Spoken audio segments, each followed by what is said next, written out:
ये कहानी पूरी तरह से डब स्टोरीज हब की ओर से है। तो बिना किसी देरी के चलिए शुरू करते हैं आज का रोमांचक एपिसोड। एपिसोड 161। जब तक विवान ने शून्य तक गिनती की तब तक वहां से आधे से अधिक लोग वास्तव में जा चुके थे। ये स्पष्ट था कि बहुत से लोग किसी के नियंत्रण में आना पसंद नहीं करते थे। वे भाड़े के सैनिक थे। वे अराजक दृश्यों के आदी थे, ऐसे क्षेत्रों में जहां यह मायने नहीं रखता था कि आप कौन हैं, बस ताकत और लाभ का मामला था। और हालांकि ये सच था कि विवान उन्हें लाभ दे रहा था, लेकिन उन्हें नहीं लगता था कि ये लाभ उनके हितों के अनुरूप हैं। और चूंकि विवान उन्हें जाने से नहीं रोक रहा था, वे चले गए। उनके लिए ये दिखावा करना बेकार था कि वे मजबूत हैं, केवल ये समाप्त करने के लिए कि वे जमीन पर पड़े लोगों की तरह हो जाएं। जब विवान ने देखा कि केवल 400 से थोड़ा अधिक लोग बचे हैं, तो उसने सिर हिलाया। यही भाड़े के सैनिकों का व्यवहार था। उसने जमीन पर लुढ़क रहे या मुड़ रहे 8 लोगों की ओर देखा और उन लोगों को चिल्लाया जो पहले ही जा चुके थे। तुम लोग क्यों नहीं अपने साथियों की मदद करते? वे तुम्हारे साथ ही थे। विवान के शब्द सच थे। चूंकि वे जा रहे थे, इन लोगों ने स्पष्ट रूप से नहीं सोचा कि विवान वास्तव में उनके अधीनस्थ होने के लायक है। यही कारण था कि 8 लोगों ने विद्रोह करने की कोशिश की, केवल ये समाप्त करने के लिए कि उनके हड्डियां टूट गईं। कई लोग आए और 8 को मजबूती से उठाया। सही है, उन्हें इस बात की परवाह नहीं थी कि वे उन्हें कैसे उठाते हैं, बस ये कि वे उन्हें यहां से बाहर ले जाएं। अंत में 8 लोग और भी अधिक चिल्लाने लगे क्योंकि उन्हें ऐसे कोनों में मोड़ा गया जिससे उन्हें और भी चोट लगी। जब उन्होंने देखा कि वे चले गए हैं, विवान ने बचे हुए 400 लोगों पर ध्यान केंद्रित किया। तुम लोगों ने अपना चुनाव कर लिया है, तो मुझे विश्वास है कि तुम मेरे लिए ज्यादा परेशानी नहीं पैदा करोगे। हम बस एक सामान्य संबंध रखने जा रहे हैं। तुम सोचते हो कि जो लाभ मैं दे रहा हूं वह तुम्हारे परीक्षण के योग्य नहीं है, तुम अनुबंध पर हस्ताक्षर करने से मना कर सकते हो। लेकिन एक बार जब तुम अनुबंध पर हस्ताक्षर कर लेते हो, तो मुझे विश्वास है कि तुम अपने अनुबंध के अंत को पूरा न करने के लिए मुआवजा देने के लिए तैयार रहोगे। अब मैं तुमसे खुलकर बात करूंगा। तुम लोग पूरी तरह से उन अन्य गार्डों से अलग हो जो जीवीएसएल ने अब तक भर्ती किए हैं। तुम लोग अनुभवी हो और पेशेवर कहे जा सकते हो, इसलिए तुम्हें विशेष मिशनों के लिए चुना जा सकता है। हर मिशन के लिए तुम निश्चित रूप से एक ऐसा पुरस्कार प्राप्त करोगे जो तुम्हारे प्रदर्शन के अनुसार होगा, इसके अलावा मासिक वेतन। फिर एक छोटी सी टीम होगी जिसे मैं चुनूंगा। कृपया मुझसे मत पूछो कि मैं किसी को चुनने के लिए क्या देख रहा हूं, क्योंकि मैं तुम्हें नहीं बताने वाला हूं। जब वह इस बिंदु पर पहुंचा, विवान ने श्रेयंका की ओर देखा। समझते हुए कि ये पहले से ही समय है, श्रेयंका ने थोड़े से 400 पुरुषों को स्कैन करना शुरू किया। लगभग 30 मिनट बाद उसने चयन करना शुरू किया, और जल्द ही 219 पुरुषों का एक समूह कुछ कदम आगे बढ़ा। विवान ने सोचा कि क्या ये सच है कि यहाँ वास्तव में ज्यादातर समझदार लोग हो सकते हैं या कुछ। आखिरकार 400 में से वह 219 पुरुषों को विशेष टीम में शामिल करने के लिए खोज सकता था। ये तो पहले से ही आधे से अधिक था। ये देखते हुए कि श्रेयंका को वास्तव में विवान के प्रति उनकी वफादारी को देखना था, जब तक कि उसने उन्हें लाभ नहीं दिया, और एक और तथ्य कि उन्हें उनमें से केवल 219 का चयन करना था, शायद उनमें से अधिक हो सकते थे। जब समूह आगे बढ़ा, विवान ने सुझाव दिया कि आयुष को बाकी लोगों का ध्यान रखना चाहिए ताकि वे जो करने के लिए थे वह कर सकें। उसने श्रेयंका को पीछे छोड़ दिया ताकि अगर कोई समूह विद्रोह करने की हिम्मत करे तो वह उन्हें एक अच्छा सबक सिखा सके। दूसरी ओर उसने 219 पुरुषों के समूह को उस भवन की ओर ले जाया जहां कलाइन और समूह लिविंगस्टोन द्वारा प्रशिक्षित हो रहे थे। जब वे वहां पहुंचे तो समूह ने भवन के अंदर के दृश्य को देखकर चौंक गए। वे अंदर की स्थिति के बारे में आपस में फुसफुसाने लगे। ये भी इस समय के दौरान था कि उन्होंने वास्तव में भवन के अंदर मौजूद 21 लोगों को देखा। जब उन्होंने देखा कि वे कितने मजबूत हैं, तो वे निगलने के लिए मजबूर हो गए। ये 20 लोग उनसे कहीं अधिक मजबूत थे। हालांकि यह सच था कि उनमें से 1000 से अधिक थे, ये भी सच था कि उनमें से हर कोई विद्रोह करना नहीं चाहता था। तो अगर मान ले कि 500 ने विद्रोह किया, तो हालांकि वे जीत सकते थे, लेकिन अंत में उनके पास कई लोग टूटे हुए हड्डियों के साथ होते। अब उन्हें समझ में आया कि विवान उनसे काम करने के लिए क्यों नहीं गिड़गिड़ा रहा था। इसके अलावा वह खुद मजबूत था। यहाँ पहले से ही एक समूह के अभिजात वर्ग थे जो पहले से ही प्रशिक्षण ले रहे थे। उनकी नजरों को देखकर विवान मुस्कुराया और बोला, तुम्हें आश्चर्यचकित होने की जरूरत नहीं है। ये विशेष टीम में शामिल होने के लाभों में से एक है। जब तक तुम मेरे साथ विश्वासघात नहीं करते, तुम आश्वस्त रह सकते हो कि भविष्य में और भी लाभ होंगे। 219 पुरुषों की आंखों में तीव्र आकांक्षा की चमक थी। वे सोचने लगे कि क्या उन्हें भी इस तरह मजबूत बनने का मौका मिलेगा। हालांकि विवान ने कहा कि यह एक लाभ है, लेकिन उन्हें नहीं पता था कि उन्हें ये लाभ कब मिलेगा। 219 पुरुषों के समूह के आगमन ने आसानी से उन लोगों का ध्यान आकर्षित किया जो प्रशिक्षण ले रहे थे। उन्होंने पहले सोचा कि यह एक समूह है जो उन्हें पीटने आया है। आखिरकार उनके द्वारा उत्सर्जित खतरनाक आभा केवल उन लोगों की हो सकती है जो लंबे समय तक युद्ध के मैदान पर रहे हैं। लेकिन जब उन्होंने विवान को देखा जो आगे था, तो वे आराम कर गए। लिविंगस्टोन ने उस समूह को छोड़ दिया जो पहले से ही कई चोटों और धक्कों के साथ था, एक ब्रेक लेने के लिए विवान से मिलने गए। जब विवान दूर था, समूह ने बहुत मेहनत की थी और लिविंगस्टोन ने ऊर्जा को निकालने में सफल रहे। उसने अंततः समाधान की विशेषता का उपयोग किया और अपने शरीर को अधिकतम स्तर तक मजबूत किया जो समाधान सहन कर सकता था। जब वह विवान के सामने पहुंचा, तो विवान ने पहले बात की। कैसा चल रहा है? मैं आभारी हूं, बॉस। मैं पूरी तरह से अपने चरम पर वापस आ गया हूं। इसके अलावा मैं अपने चरम स्थिति से कहीं अधिक मजबूत हूं। मुझे लगता है कि मैं अब आसानी से अपने 1 साल पहले के 20 लोगों को संभाल सकता हूं। लिविंगस्टोन ने विवान को एक और गहरी झुकाव देकर धन्यवाद दिया। उसकी कोई जरूरत नहीं है, ये तुम्हें मिलने वाला लाभ है। विवान ने सिर हिलाया। फिर उसने अपने पीछे के समूह की ओर देखा और कहा, ये विशेष टीम का हिस्सा बनने वाले लोग हैं। वहां 12 स्क्वाड्स होने चाहिए। शायद तुम मेरी मदद कर सकते हो उन्हें व्यवस्थित करने में। तुम इसे मुझ पर छोड़ सकते हो, बॉस। लिविंगस्टोन ने बिना किसी हिचकिचाहट के स्वीकार किया। एक सैनिक के रूप में उसने वास्तव में स्क्वाड्स को देखा था और वे कैसे काम करते हैं, इसलिए उसके लिए इसे संभालना कोई कठिनाई नहीं थी। भाड़े के सैनिकों ने दूसरी ओर पहले ही देख लिया था कि लिविंगस्टोन में एक सैनिक का व्यवहार था। भाड़े के सैनिकों के रूप में उन्होंने स्पष्ट रूप से पहले सैनिकों के साथ बातचीत की थी। वे विवान की क्षमताओं से प्रभावित हुए। वह वास्तव में एक सैनिक को अपने लिए काम पर रख सकता है। कोई आश्चर्य नहीं कि वह उनके प्रति बिल्कुल भी धैर्यवान नहीं था। तुम लोग कल सुबह यहाँ रिपोर्ट कर सकते हो। मैं तुम्हें जो चाहिए वह लाने वाला हूँ। तब तुम्हारे लिए व्यवस्थाएं की जाएंगी। विवान ने भाड़े के सैनिकों से कहा। हाँ, बॉस, 219 पुरुषों ने जवाब में चिल्लाया। जब से उन्होंने देखा कि विवान ने वास्तव में एक सैनिक को पाया है और उसके पास पहले से ही कई मजबूत अधीनस्थ हैं, उन्होंने उसके लिए काम करने पर सहमति व्यक्त की। इसलिए उन्होंने उसे बॉस के रूप में संदर्भित किया क्योंकि ये सच था कि उसने उन्हें मौका दिया। इसके अलावा वे उत्साहित थे क्योंकि वे अंततः वह प्राप्त कर सकते थे जो विवान ने अगले दिन वादा किया था। उनके लिए ताकत सबसे महत्वपूर्ण थी। जब समूह ने प्रशिक्षण मैदान पर धूल उठाते हुए छोड़ दिया, विवान ने लिविंगस्टोन पर ध्यान केंद्रित किया। उसने देखा कि इस आदमी के पास ऐसा कुछ है जो वह कहना चाहता है लेकिन वह हिचकिचा रहा है। अगर तुम्हारे मन में कुछ है तो बस इसे खुलकर कह दो। तुम्हें हिचकिचाने की कोई जरूरत नहीं है, विवान ने कहा। ठीक है, बस ये है कि मेरे कुछ भाई हैं जो लड़ाई के दौरान लगी चोटों के कारण अब युद्ध के मैदान पर वापस नहीं जा सकते। इसलिए मैं सोच रहा था कि क्या बॉस मुझे उन्हें बुलाने की अनुमति देंगे। लिविंगस्टोन ने नर्वस होकर पूछा। विवान ने पहले ही उसे ठीक करने और उसे मजबूत बनाने का मौका देकर मदद की थी। उसने सोचा कि शायद वह बहुत लालची हो रहा है जब वह विवान से अपने भाइयों को वापस लाने के लिए कह रहा था जो उस समय घायल हो गए थे। विवान को उसकी बात सुनकर उत्साह हुआ। वह पहले से ही सोच रहा था कि 219 पुरुषों को कैसे संभाला जाए ताकि वे वास्तव में अनुशासन में रह सकें। अंत में मौका उसके सामने आ गया। जब तक ये कोई ऐसा व्यक्ति नहीं है जिसने कोई अंक खो दिया है, तब तक कोई समस्या नहीं होगी। इसके अलावा अगर तुम उन लोगों को आमंत्रित कर सकते हो जो घायल नहीं हैं और काम करने के लिए इच्छुक हैं, तो मैं उन्हें भी स्वीकार कर सकता हूं। लेकिन एक बात जो मैं तुम्हें बताना चाहता हूं, वह यह है कि अगर वे ईमानदार नहीं हैं, तो उन्हें अस्वीकार किया जा सकता है। विवान ने जोर दिया। मैं समझ गया, बॉस। वे सभी ईमानदार लोग हैं, इसलिए चिंता करने की कोई जरूरत नहीं है। और अगर उन्हें अस्वीकार किया गया तो मुझे यकीन है कि वे समझेंगे। लिविंगस्टोन ने जल्दी से सिर हिलाया। ठीक है, तुम उनसे संपर्क कर सकते हो। जब वे आएंगे तो वे श्रेयंका से मिलेंगे जो पहले मेरे पीछे थी।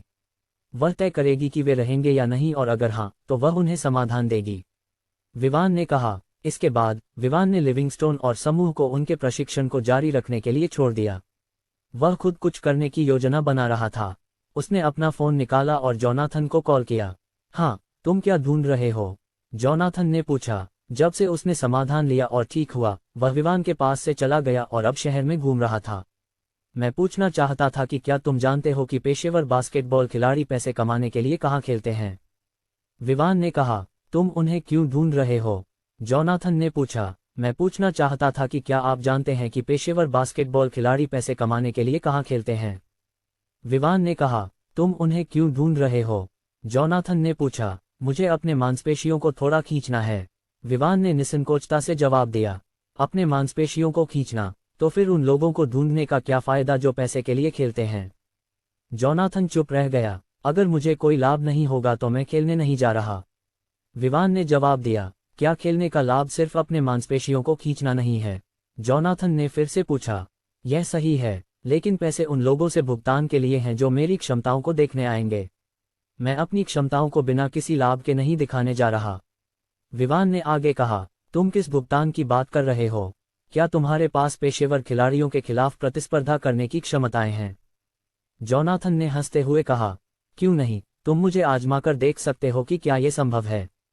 तुम्हें बस उस जगह को ढूंढना है जहां मैं अपनी क्षमताएं दिखा सकूं।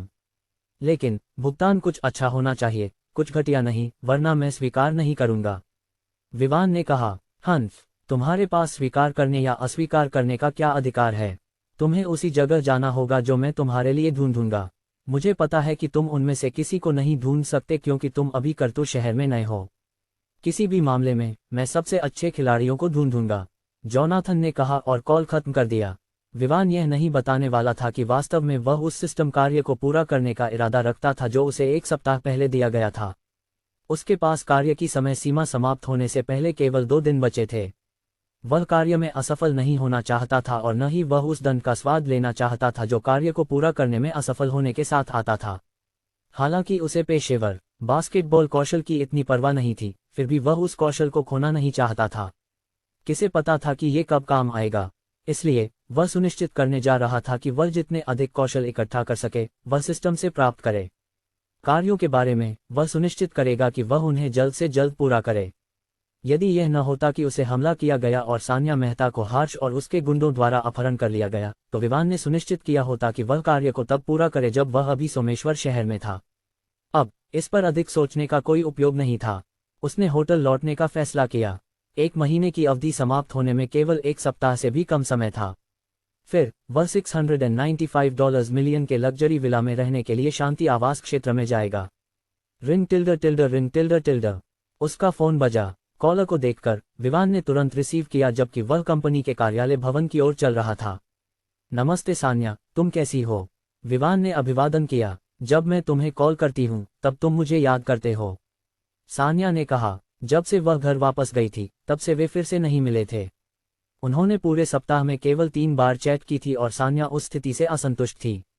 वह ये सोचकर खुद को रोकने की कोशिश कर रही थी कि विवान उसे कॉल करेगा, लेकिन जब उसने देखा कि वह ऐसा नहीं कर रहा तो उसने खुद कॉल करने का फैसला किया। वह उससे प्यार करती थी और इसलिए उसे डर था कि अब जब वह करतू शहर में है तो वह कई वाक्सिनों द्वारा लुभाया जा सकता है। हालांकि यह सच था कि उसके पास सबसे अच्छा लाभ था। विवान ने उसे कुछ भी पुष्टि नहीं की थी और न ही उसने उसे बताया था कि वह उससे प्यार करता है, लेकिन वह कम से कम ये बता सकती थी कि वह वास्तव में उसकी परवाह करता था। विवान को असहजता महसूस हुई।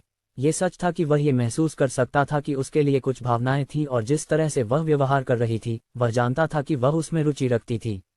वह इतना बेवकूफ नहीं था कि वह ऐसी चीजों को न देख सके, लेकिन उसने अभी तक उसके लिए अपनी भावनाओं की पुष्टि नहीं की थी। इसके अलावा अगर यह सच था कि वह उससे प्यार करता था तो उसे उस लिफाफे की पुष्टि करनी थी जो उसकी मां ने उसे छोड़ा था। इसलिए स्थिति जटिल थी। ठीक है, इसके लिए मैं माफी चाहता हूँ, विवान ने कहा। इस बार कोई बहाना नहीं, सान्या ने पूछा। अब वह बस एक पत्नी की तरह व्यवहार कर रही थी जो ये पूछ रही थी कि उसके पति ने पिछले रात घर क्यों नहीं सोया। मैं इसके लिए माफी चाहता हूँ, और यह सच है कि मेरे पास कोई बहाना नहीं है। तो क्या मैं तुम्हें मुआवजा दूं? विवान ने सुझाव दिया। उसी समय वह अपने मन में चिल्ला रहा था, तुम मेरी पत्नी नहीं हो, ठीक है। ये भी अच्छा है। मैं ऑफिस में काम से बोर हो रही थी और मैंने अपनी माँ से पूछा और उसने मुझे बाहर जाने की अनुमति दी और व्यापार के मामलों को उसके लिए छोड़ दिया। सान्या ने खुशी से सुझाव स्वीकार किया। उसकी सभी असंतोष जो थोड़ी देर पहले थी तुरंत गायब हो गई। चूंकि विवान उसके साथ समय बिताने के लिए तैयार था तो वह उत्साहित क्यों नहीं होती। और हालांकि वह खुश नहीं थी कि विवान हाल ही में उससे बात नहीं कर रहा था, उसे पता था कि विवान हमेशा फ्री नहीं होता। अन्यथा वह करतू शहर में क्यों आया होगा। उसे कुछ निपटाना था और यही कारण था कि उसने उससे संपर्क करने में विफलता दिखाई। खैर, ये बस उसकी सोच और कल्पनाएं थीं। सच यह था कि विवान अभी भी उसके साथ एक निश्चित दूरी बनाए रखने की कोशिश कर रहा था। उसने अभी तक उसके लिए अपनी भावनाओं की पुष्टि नहीं की थी और न ही उसे लिफाफे की सामग्री के बारे में पता था। ये सुनिश्चित करने के लिए कि लिफाफे की सामग्री उसे उसके साथ रहने से मना न करे, वह तय कर चुका था कि वह लिफाफा तब खोलेगा जब वह जीवीएसएल निजी टीम की भर्ती के मुद्दे को निपटा लेगा। लेकिन अब उसे उसके साथ समय बिताने में बुरा नहीं लगा। उसके इस विचार का कारण सान्या के प्रति अजीब भावना थी। उसके अलावा, अनिश्चित भावनाओं के अलावा, वह उसके प्रति एक अजीब परिचितता महसूस कर सकता था। ये एक कारण था कि वह उस समय सोमेश्वर शहर में बैनिक्वेट के दौरान गुस्सा हो गया था। वास्तव में उसे किसी भी आदमी को उसके करीब जाने से रोकने की इच्छा थी। ये एक बहुत अजीब बात थी जिसे उसने अब तक समझ नहीं पाया था। मैं आज या कल एक खेल खेलने जा रहा हूँ। यह अभी तक पुष्टि नहीं हुई है, लेकिन तुम मेरे साथ चलने के बारे में क्या सोचती हो? उसके बाद हम जहाँ चाहोगी वहाँ जा सकते हैं। आखिरकार ये तुम्हारा घर है। विवान ने पूछा। मैं वहाँ रहूंगी। जब तुम इसे पुष्टि करोगे तो हम जा सकते हैं, लेकिन अगर ये पुष्टि नहीं होती है तो तुम मुझे फॉलो कर सकते हो जैसे मैं तुम्हें चारों ओर ले जाती हूँ। सान्या ने उत्साह से जवाब दिया। ठीक है, तुम मुझे कार्डिनल सुप्रीम होटल में ढूंढ सकती हो। वहां पहुंचने में तुम्हें कितना समय लगेगा? या अगर तुम चाहो तो मैं तुम्हें लेने आ सकता हूं। विवान ने फिर से पूछा। तुम्हें मुझे लेने की जरूरत नहीं है, मैं वहां लगभग 40 मिनट में पहुंच जाऊंगी। मैं काफी दूर हूं, सान्या ने कहा। ठीक है, मैं तुम्हारा इंतजार करूंगा, विवान ने जवाब दिया और कॉल खत्म कर दिया। इस समय वह पहले ही कार्यालय भवन के सामने पहुंच चुका था। वह अंदर गया और सीधे ट्रेसी के कार्यालय की ओर बढ़ा। जैसे ही वह अंदर गया, उसने पाया कि वह अपने कंप्यूटर पर व्यस्त थी। लेकिन जब उसने देखा कि वह अंदर आया है, तो उसने जो कर रही थी उसे एक तरफ रख दिया और उसके निर्देशों की प्रतीक्षा करने लगी। मेरे द्वारा चयनित 219 का एक समूह है। वे कल यहाँ आ रहे हैं ताकि वे निजी टीम में शामिल होने के लिए प्रशिक्षण शुरू कर सकें। मुझे उम्मीद है कि तुम उनकी भर्ती संभाल सकोगी, विवान ने कहा। हाँ बॉस। उनके अनुबंध के बारे में क्या? ट्रेसी ने सिर हिलाते हुए पूछा। बस उन्हें वही अनुबंध ऑफर करो जो क्लेन और अन्य लोगों को दिया गया है। हालांकि वे भाड़े के सैनिक हैं, वे क्लेन और उसके समूह के समान प्रकार के कर्तव्यों को करने जा रहे हैं। इसलिए उन्हें कुछ विशेष ऑफर करने की कोई आवश्यकता नहीं है, विवान ने कहा। ट्रेसी ने सहमति में सिर हिलाया। इस पर सहमत होने के बाद विवान अभी जाने ही वाला था जब अचानक उसे कुछ याद आया। ट्रेसी, धीरेन्द्र रॉय अपने कुछ साथियों को कल या शायद सप्ताह के दौरान लाएंगे। इसलिए मुझे उम्मीद है कि तुम उन्हें प्रशिक्षकों के रूप में पद देने में मदद करोगी जब तक कि श्रेयन का उन्हें मंजूरी न दे, विवान ने कहा। बिल्कुल, ट्रेसी ने सहमति दी और विवान के जाने के बाद उसे देखा। वह ये समझने की कोशिश कर रही थी कि क्या ये सच है कि विवान वास्तव में बॉस है। आखिरकार उसने केवल तब किसी को उसके लिए काम करने की पेशकश की जब श्रेयंका ने सहमति दी। क्या श्रेयंका बॉस हो सकती है और वह सिर्फ एक अधीनस्थ के रूप में दिख रही है? ट्रेसी ने सोचा। आखिरकार यहाँ तक कि उसे भी तब तक रहने की अनुमति दी गई जब तक श्रेयंका ने अपनी सहमति नहीं दी। एक और उदाहरण होगा धीरेन्द्र रॉय। केवल तभी विवान ने धीरेन्द्र को टीम में शामिल होने और ठीक होने का मौका दिया जब श्रेयंका ने अपनी सहमति दी। जैसे ही उसके विचार गहरे होते गए, वह ये सोचकर खुद को रोक नहीं पाई कि सच्चाई क्या है। लेकिन अंत में उसने सिर हिलाया और इस मामले को भूल जाने का फैसला किया। जब तक वह यहाँ काम कर रही थी, उसे उन चीजों की चिंता करने की आवश्यकता नहीं थी जो उसे प्रभावित नहीं करती थीं। अगर विवान वास्तव में जानता कि वह क्या सोच रही है, तो वह वास्तव में सिस्टम के पास जाकर शिकायत करता। आखिरकार यह उसकी गलती नहीं थी कि उसे कौशल चुनने का विकल्प नहीं दिया गया। उसे केवल यादृच्छिक रूप से कौशल की पेशकश की गई थी। अन्यथा वह सुनिश्चित करता कि वह अत्यधिक शक्तिशाली हो। वह उन सभी कौशलों को प्राप्त कर लेता जो उसे लगता कि उसके लिए उपयोगी होंगे। अलिप्सस डॉट कंपनी छोड़ने के बाद विवान होटल वापस गया ताकि सान्या का इंतजार कर सके। साथ ही उसने अपने फोन पर जोनाथन से पूछा कि क्या यह संभव है कि वह किसी खेल का अवसर प्राप्त कर सके। वह जोखिम नहीं लेना चाहता था। उसने उसे ये भी बताया कि वह नहीं चाहता कि उसे एक ऐसा खेल मिले जिसमें उसे एक स्टेज से दूसरी स्टेज तक जाने में कई दिन लगें, इससे पहले कि वह अंततः पैसे जीत सके। वह एक खिलाड़ी के खिलाफ एक एक करके भी खेल सकता था जब तक कि वह पैसे कमा सके। इस सब के बाद विवान को केवल लगभग 10 मिनट का इंतजार करना पड़ा जब दरवाजे पर दस्तक हुई। दरवाजे को खोलने की आवश्यकता नहीं थी। विवान जानता था कि यह सान्या थी क्योंकि वह जिस समय की बात कर रही थी वह लगभग समाप्त हो चुका था। वह अपने पैरों पर खड़ा हुआ और दरवाजा खोलने के लिए आगे बढ़ा। विवान ने देखा कि सान्या दरवाजे पर खड़ी थी। ऐसा लग रहा था कि उसने तैयार होने में समय लिया है क्योंकि विवान देख सकता था कि वह सामान्य आधिकारिक कपड़े नहीं पहन रही थी। उसने एक गुलाबी ड्रेस पहन रखी थी जो उसके घुटनों के थोड़ा नीचे तक पहुंच रही थी, जिससे उसके आकर्षक पैरों का प्रदर्शन हो रहा था। उसके कंधे पर एक छोटा सफेद हैंडबैग था जिसमें एक लंबा हैंडल था, जिससे हैंडबैग का शरीर उसके कूल्हों के थोड़ा नीचे तक पहुंच रहा था। उसने अपने चेहरे पर एक पतली परत मेकअप लगाया था, जिससे उसके चेरी जैसे होंठ और भी उभर कर सामने आ रहे थे। विवान भूल गया था कि वह वास्तव में एक व्यक्ति को देख रहा है, न कि एक मैनेक्विन। वह ये भी भूल गया कि उसे उसका स्वागत करना चाहिए या बाहर निकलकर उन्हें जाने देना चाहिए, क्योंकि वह पूरी तरह से सान्या की खूबसूरती में खो गया था जो उसके कपड़ों के द्वारा प्रदर्शित हो रही थी। क्या तुम अब तक घूरना खत्म नहीं कर पाई? सान्या ने पूछा, विवान को उसके ख्वाब से जगाते हुए। हालांकि वह एक खट्टा चेहरा बना रही थी, लेकिन वह वास्तव में खुश थी कि विवान उसकी खूबसूरती से प्रभावित हुआ था। मैं अभी तक खत्म नहीं हुआ। क्या मैं थोड़ी देर और तुम्हारी खूबसूरती को देख सकता हूँ? विवान ने सिर हिलाया। हालांकि वह वास्तव में वर्तमान में वापस आ गया था, वह अभी भी इस अद्भुत कलाकृति को देखना चाहता था। सान्या ने विवान के शब्दों को सुनकर शर्माई। उसने उसे देखा और उसकी नीली आंखों से मिली जो बिना पलक झपकाए उसे देख रही थीं। हालांकि यह सच था कि उसे विवान द्वारा सराहे जाने में आनंद आता था, वह फिर भी उसकी गहन नजरों के नीचे शर्मिंदा थी। हंफ, हम लेट होने वाले हैं, इसलिए हमें बेहतर है कि हम निकलें। अगर सिर्फ देखना है तो तुम देख सकते हो, क्योंकि हम पूरे दिन साथ बिताने वाले हैं, है ना? सान्या ने नाखुशी का दिखावा करते हुए कहा। उसे इस तरह देखकर विवान बस मुस्कुराया और कहा, तुमने खुद कहा। मुझे उम्मीद है कि तुम यह नहीं कहोगी कि मैं तुम्हें बहुत घूर रहा हूं। आखिरकार तुमने मुझे अनुमति दी है। सान्या ने मुड़कर कहा, यह नहीं है कि तुमने पहले कभी अनुमति मांगी हो। उसकी आवाज इतनी धीमी थी कि अगर विवान की तेज सुनने की क्षमता नहीं होती तो वह उसे सुन नहीं पाता।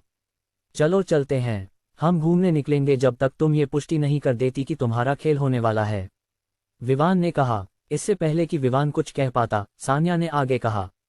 हालांकि उसने शांत रहने की कोशिश की, उसका दिल पहले से ही बेताब हो रहा था, जैसे कि अगले ही पल वह उसके सीने से बाहर कूदने वाला हो। वह सोच रही थी कि क्या ये सच है कि विवान पूरे दिन उसे घूरने वाला है। हालांकि वह ये सोचने की कोशिश कर रही थी कि वह मजाक कर रहा है, उसे पता था कि विवान हमेशा उसके साथ ईमानदार रहा है। इसलिए वह इस बात को लेकर नर्वस थी कि वह उसे सड़कों पर और एक बड़े समूह के सामने कैसे देखेगा। Ads by pub future. Vivaan ने सान्या का पीछा किया और वे होटल से बाहर निकल गए। विवान ने लैम्बोर्गिनी चलाने की इच्छा जताई, लेकिन सान्या ने मना कर दिया। ये पता चला कि उसने पहले ही अपनी कार सोमेश्वर शहर से करतू में स्थानांतरित कर दी थी। मैं आज तुम्हें चलाने वाली हूँ, सान्या ने कहा। सवारी मिलने पर विवान ने मना नहीं किया।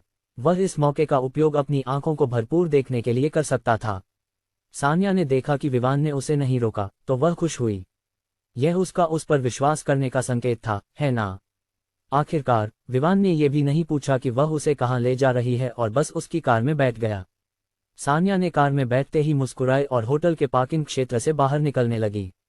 सड़क पर विवान की आंखें अभी भी सान्या पर टिकी थीं। इससे सान्या शर्माई, और जैसे जैसे समय बीतता गया वह और भी ज्यादा शर्माई। वह विवान को देखकर पूछने से खुद को रोक नहीं पाई, क्या तुम सच में पूरे दिन मुझे ऐसे ही देखोगे? हाँ, विवान ने बिना पलक झपकाए जवाब दिया। ये देखकर कि वह गंभीर था, सान्या केवल ड्राइविंग पर ध्यान केंद्रित करने की कोशिश कर सकती थी, ये पूरी तरह से भूलने की कोशिश करते हुए कि विवान उसे देख रहा है। जब विवान ने उसकी साइड प्रोफाइल को देखा तो उसे यह मानना पड़ा कि सान्या एक उच्च श्रेणी की खूबसूरती है। हालांकि उसके चेहरे पर मेकअप की परत केवल छोटी थी, इसने वास्तव में उसके मूल रूप से खूबसूरत चेहरे को और भी आकर्षक बना दिया था। लेकिन विवान सोच रहा था कि उसे तैयार होने में कितना समय लगा होगा। वह निश्चित था कि एक लड़की के रूप में सान्या को दर्पण के सामने एक अच्छा समय बिताना पड़ा होगा। मेकअप का प्रकार चुनना, वह कौन सी ड्रेस पहनेगी, उसके बालों की स्टाइल और इसी तरह। लेकिन उसने वास्तव में कहा था कि वह 40 मिनट के भीतर होटल में होगी। इसलिए वह सोच रहा था कि क्या उसने वास्तव में आने से पहले बदल लिया था या वह उसे कॉल करने से पहले ही तैयार थी। विवान को यह नहीं पता था कि उसके विचार सच से थोड़ी दूरी पर थे। सान्या ने तैयार होने में काफी समय बिताया था। उसने वास्तव में तय किया था कि वह इस दिन विवान से मिलेगी। उसने अपनी मां से पूछा था ताकि वह इस दिन फ्री हो सके। और हालांकि उसे पिछले दिन अनुमति मिल गई थी, सुबह से वह इस बात को लेकर काफी नर्वस थी कि वह विवान के साथ अपना दिन कैसे बिताएगी। वह सोच रही थी कि क्या उनके समय के दौरान कुछ अद्भुत होगा। लेकिन फिर भी फेट की मदद से, जो पहले ही सोमेश्वर शहर से लौट चुकी थी, वह अच्छी तरह से तैयार हो सकी। वह लंबे समय तक सोचती रही जब तक कि उसने अंततः इस दिन विवान के साथ रहने का मन नहीं बना लिया। वह अपनी पूरी कोशिश करेगी कि विवान को दिखा सके कि वह वास्तव में उससे प्यार करती है। फिर वह उसकी प्रतिक्रिया देखने के लिए इंतजार करेगी। बेशक वह उसे खुलकर यह नहीं बताएगी कि वह वास्तव में उससे प्यार करती है। यहाँ तक कि अगर वह व्यस्त था तो वह बस उसके साथ रहेगी। दूसरी ओर अगर वह फ्री था तो वह उसे बाहर ले जाएगी। तो यही उसने किया। उसने ये पता लगाने में सफल रही कि वह वास्तव में फ्री था। इसलिए उसने तय किया कि उसे उसके साथ रहना चाहिए। विवान लगातार घूरता रहा और उसे ये भी एहसास नहीं हुआ कि वे वास्तव में एक मॉल के सामने पहुंच गए हैं। ये प्राइड मॉल था जिसकी शाखा सोमेश्वर शहर में भी थी। विवान और सान्या एक साथ उतरे। उसे यकीन नहीं था कि सान्या उसे यहाँ क्यों लाई है, लेकिन वह चाहता था कि वह बिना पूछे ही उसे बताए। वह उसका पीछा करते हुए मॉल में प्रवेश कर गए। उनके लुक्स के कारण कई लोगों का ध्यान उनकी ओर गया, लेकिन उन्हें इसकी परवाह नहीं थी। और थोड़ी देर बाद वे एक कपड़ों की दुकान के सामने पहुंच गए। विवान की भौहें चढ़ गई क्योंकि वह सोच रहा था कि वे यहाँ क्या कर रहे हैं। अगर यह एक महिला की दुकान होती तो वह कह सकता था कि वे वास्तव में सान्या के लिए खरीदारी करने आए हैं, लेकिन ये पुरुषों के लिए थी। क्या ये संभव है कि वह अपने पिता के लिए कपड़े खरीदने आई है? शायद उसका जन्मदिन जल्द ही होगा।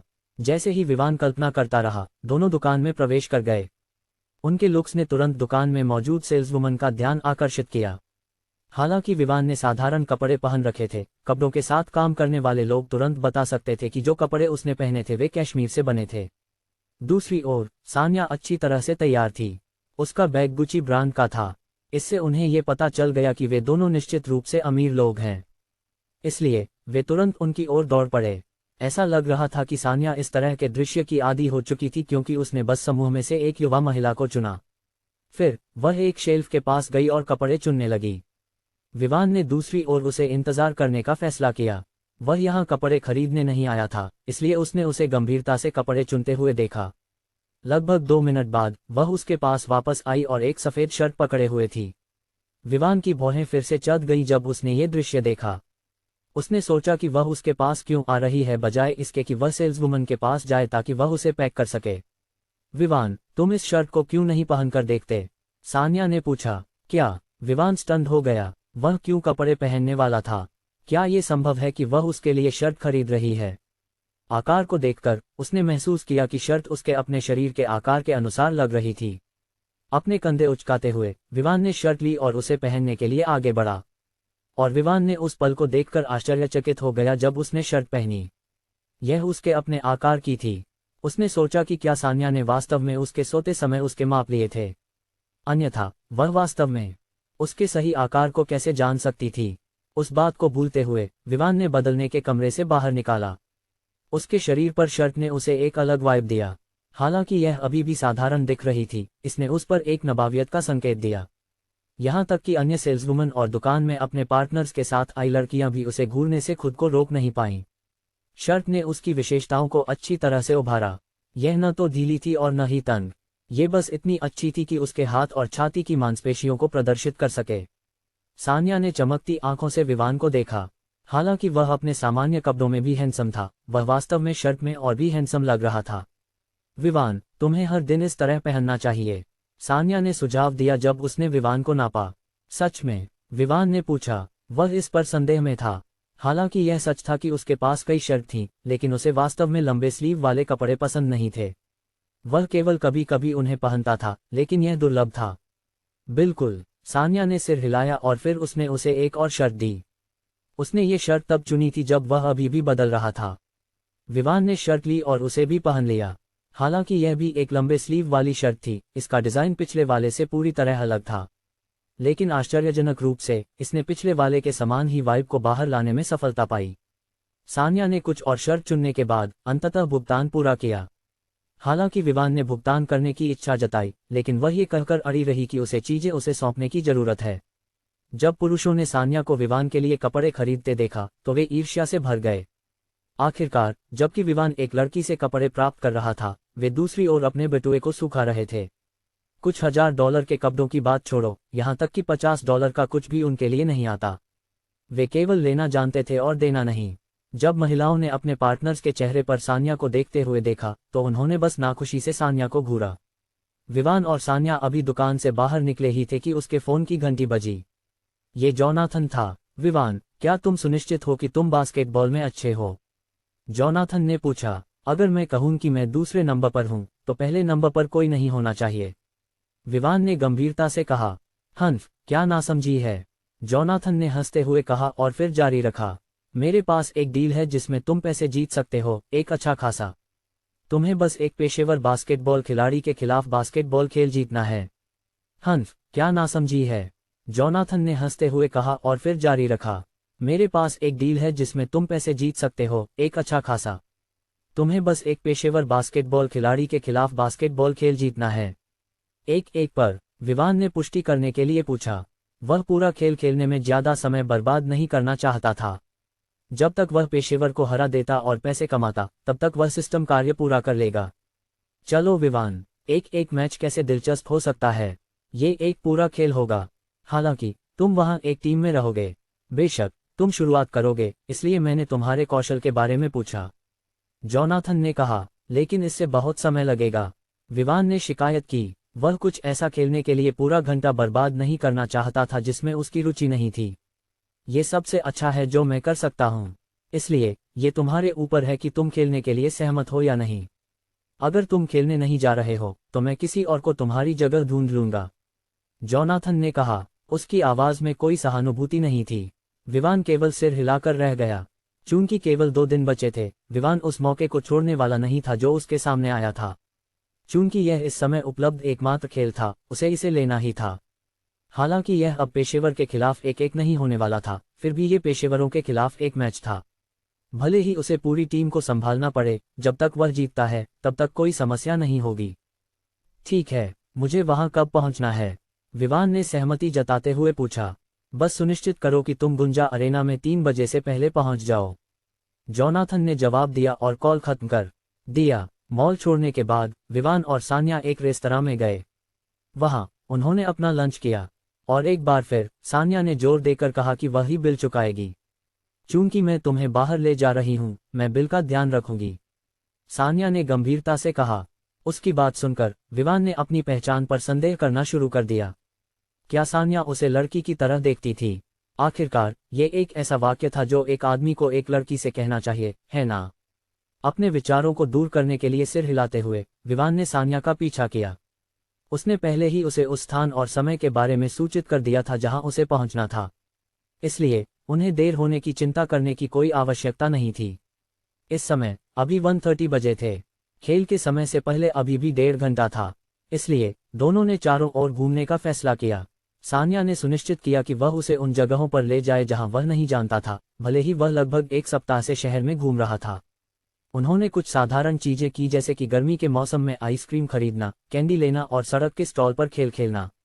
लेकिन निश्चित रूप से स्टॉल पर खेल खत्म होने के बाद विवान को स्टॉल के मालिकों द्वारा भगा दिया गया, जो पहले से ही अपने नुकसान के कारण रो रहे थे। सान्या ने पहले ही कार को किनारे पर पार्क कर दिया था और वे बस पैदल घूम रहे थे। 1 घंटे से अधिक समय तक मजे करने के बाद दोनों ने सोचा कि अब खेल के स्थान पर जाने का समय आ गया है, इसलिए वे वापस उस जगह गए जहां कार पार्क की गई थी। फिर सान्या ने खेल के स्थान की ओर ड्राइव करना शुरू किया। अलिप्सस डॉट गुंजा अरेना करतू शहर में मौजूद कई बास्केटबॉल अरेनाओं में से एक। अरेना में 15,700 प्रशंसकों के बैठने की क्षमता थी। हालांकि यह सबसे बड़ा नहीं था, लेकिन कम से कम इसे मध्य स्तर की बास्केटबॉल टीमों के बीच अच्छा माना जाता था।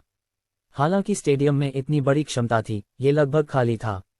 जो सीटें भरी हुई थीं, वे सामने की थीं, और कुल मिलाकर यहां केवल लगभग 300 लोग थे जो यहां होने वाले खेल को देखने आए थे।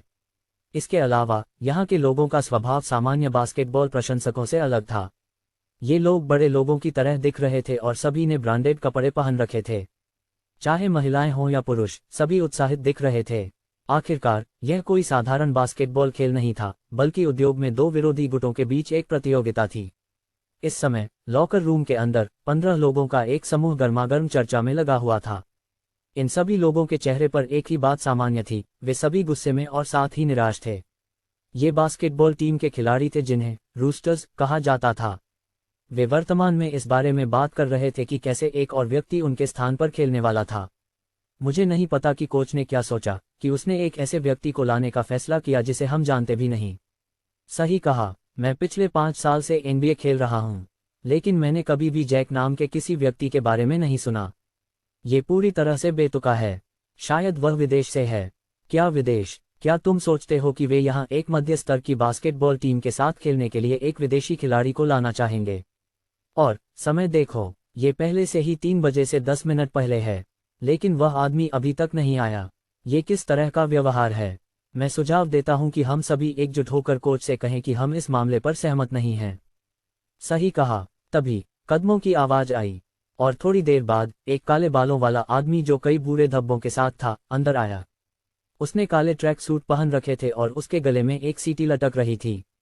उस आदमी को देखकर खिलाड़ियों ने खड़े होकर एक साथ कहा, कोच, हम बस बैठ जाओ। आदमी ने सिर हिलाया और उन्हें हाथ लहराया। फिर जब उसने अपने सामने खिलाड़ियों को देखा तो अचानक उसे एहसास हुआ कि कोई गायब था। क्या वह व्यक्ति जो मैंने तुम्हें बताया था अभी तक नहीं आया? उसने भरीकुटी चिढ़ाते हुए पूछा। उन्हें 3 बजे तक कोर्ट पर होना था, इसलिए उन्हें अब वहां जाने के लिए तैयार होना चाहिए था। लेकिन विवान अभी तक नहीं आया। सही है कोच, बस देखो ये किस तरह का खिलाड़ी है। हाँ, खेल का समय लगभग आ गया है, फिर भी वह नहीं आया। जब तक वह बदलने जाएगा ये कितना समय लगेगा? कोच, तुम जानते हो कि हमने कभी उसके साथ नहीं खेला। इतनी महत्वपूर्ण खेल के लिए मुझे लगता है कि बेहतर होगा कि हम खुद खेलें बजाय इसके कि हमारे साथ एक अपरिचित व्यक्ति हो। वह सही है, हम उसकी चालों से परिचित नहीं हैं, इसलिए ये स्पष्ट है कि हमारी समन्वय अच्छी नहीं होगी। जब उसने शिकायतें सुनी तो कोच केवल निराश सा कर सका। वह वही था जिसने टीम को विकसित किया था जब यह एक बहुत ही निम्न स्तर की टीम थी। यह उसके समर्थन से मध्य स्तर तक बढ़ी थी, लेकिन केवल एक समस्या थी, वह इस स्तर पर टीम का समर्थन करने के लिए वित्तीय रूप से स्थिर नहीं था। कोई और विकल्प न होने के कारण उसने समर्थन मांगने का फैसला किया। उसने किसी को पाया जो एक टीम की तलाश में था जो उसके लिए खेल सके, क्योंकि वे उसके प्रतिस्पर्धी के खिलाफ एक भूखंड के लिए प्रतिस्पर्धा कर रहे थे जो विकास के लिए उपलब्ध था। चूंकि दोनों पक्ष सहमत नहीं हो सके, उन्होंने तय किया कि वे परिणामों के अनुसार ये तय करेंगे कि भूखंड किसे मिलेगा। दोनों पक्षों ने 2 मध्य स्तर की टीमों को लेने पर सहमति जताई। तो जब उस व्यक्ति को पता चला कि उन्हें वित्तीय समर्थन की आवश्यकता है तो उसने उन्हें लेने पर सहमति दी। जब तक वे मैच जीतते वे उसका समर्थन प्राप्त करेंगे। उनकी लीग में प्रदर्शन खराब नहीं था, इसलिए उन्होंने सहमति दी, लेकिन उनके विरोधी बस उनके कट्टर दुश्मन थे। वे लंबे समय से एक दूसरे के साथ प्रतिस्पर्धा कर रहे थे, लेकिन दोनों पक्षों के लिए जीत और हार की संख्या समान थी। इसका मतलब था कि आज का मैच ये तय करेगा कि कौन आगे बढ़ेगा। वे हारने के लिए तैयार नहीं थे, इसलिए खिलाड़ियों ने मैच के लिए लंबे समय से तैयारी की थी। लेकिन आज कोच आया और उन्हें बताया कि एक बदलाव हो रहा है। एक ऐसा खिलाड़ी होगा जो किसी भी टीम का हिस्सा नहीं है, और इस खिलाड़ी को मैच में भाग लेना होगा। जब खिलाड़ियों ने इसके बारे में सुना तो वे क्रोधित हो गए। हालांकि उन्हें नहीं पता था कि उनके विरोधी की ओर से कौन खेलने वाला है। उन्होंने सोचा कि वे बेहतर खेलेंगे क्योंकि वे इतने लंबे समय से एक साथ अभ्यास कर रहे थे और उनके बीच समन्वय बहुत अच्छा था। यहाँ तक कि कोच भी ऐसा नहीं चाहता था, लेकिन चूंकि यह उस व्यक्ति द्वारा आयोजित किया गया था जिसने उन्हें मौका दिया था, उसके पास मना करने का कोई तरीका नहीं था। मैं भी ऐसा नहीं चाहता, लेकिन हमारे पास कोई विकल्प नहीं है, कोच ने कहा। तभी कोई लॉकर रूम में आया। वह और कोई नहीं बल्कि जोनाथन था। उसने चारों ओर देखा और भरीकुटी चिढ़ाए। जैक कहाँ है? उसने कोच से पूछा। वह अभी तक नहीं आया। मुझे आश्चर्य है कि क्या वह मैच शुरू होने से पहले कुछ वार्म अप कर सकेगा। 10 मिनट से कम समय बचा है, कोच ने कहा। जोनाथन की भरीकुटी और गहरी हो गई। उसने अपना फोन निकाला और कॉल किया। हे विवान, तुम लेट हो। तुम कहाँ हो? क्या मैंने तुम्हें नहीं बताया था कि तुम्हें यहाँ होना चाहिए? क्या तुमने मुझे कहा था कि मुझे 3 बजे वहाँ होना है? अभी भी लगभग 10 मिनट बाकी हैं। मैं कैसे लेट हो सकता हूँ? विवान की आवाज आई। जोनाथन का चेहरा काला हो गया। मैंने तुम्हें बताया था कि मैच उसी समय शुरू होने वाला है। इसका मतलब है कि तुम्हें यहाँ होना चाहिए और 3 बजे खेलने के लिए तैयार होना चाहिए। तो तुम अब कहाँ हो? जोनाथन ने पूछा। सान्या, हम गुंजा अरेना से कितनी दूर हैं? जोनाथन ने विवान को सुना। ऐसा लग रहा था कि दोनों एक साथ थे। ये सोचकर उसने कुछ समझा। विवान लेट था क्योंकि वह सान्या के साथ समय बिता रहा था। क्या यह आदमी मैच के प्रति इतना गंभीर नहीं था? मैंने एक ऐसा पाया जो परफेक्ट है और फिर भी वह वहां मस्ती कर रहा है। अब मैं सोचकर ही गुस्सा हो रहा हूं कि जब मैं उसके लिए एक अवसर की तलाश में था, वह वास्तव में मजे कर रहा था। हमें वहां पहुंचने में लगभग 8 मिनट लगेंगे। क्या तुमने नहीं कहा था कि हमें 3 बजे वहां होना चाहिए? हम 2 मिनट पहले पहुंचेंगे। सान्या की आवाज अगली थी। जोनाथन ने सान्या की गंभीर आवाज सुनकर लगभग थोड़ा खून उगल दिया। वे अभी भी 3 बजे पहुंचने की सोच रहे थे। यही वह समय था जब मैच शुरू होने वाला था। तुम लोग क्या कर रहे हो? तुम्हें जल्दी आना चाहिए और 3 बजे से पहले पहुंच जाना चाहिए। नहीं तो तुम लेट हो जाओगे, जोनाथन चिल्लाया। तुम मुझ पर क्यों आरोप लगा रहे हो? तुम्हें स्पष्ट होना चाहिए था कि खेल में इतना समय लगेगा। तुमने मुझे क्यों कहा कि मुझे 3 बजे वहां होना चाहिए? तुम्हें 2 बजे वहां होना चाहिए था। विवान ने शिकायत की और कॉल खत्म कर दिया। अगर वह कर सकता तो जोनाथन विवान को पीटने की पूरी कोशिश करता, लेकिन उसके लिए कुछ भी करना संभव नहीं था। आखिरकार वह विवान जितना मजबूत नहीं था। जहां तक उसकी वित्तीय क्षमताओं का सवाल था, वह इस बारे में निश्चित नहीं था। आखिरकार विवान ने तो उस मिल्मी 26M हेलीकॉप्टर को भी हासिल कर लिया था, जिसे केवल तब प्राप्त किया जा सकता था जब किसी के पास एक निश्चित मात्रा में प्रभाव हो।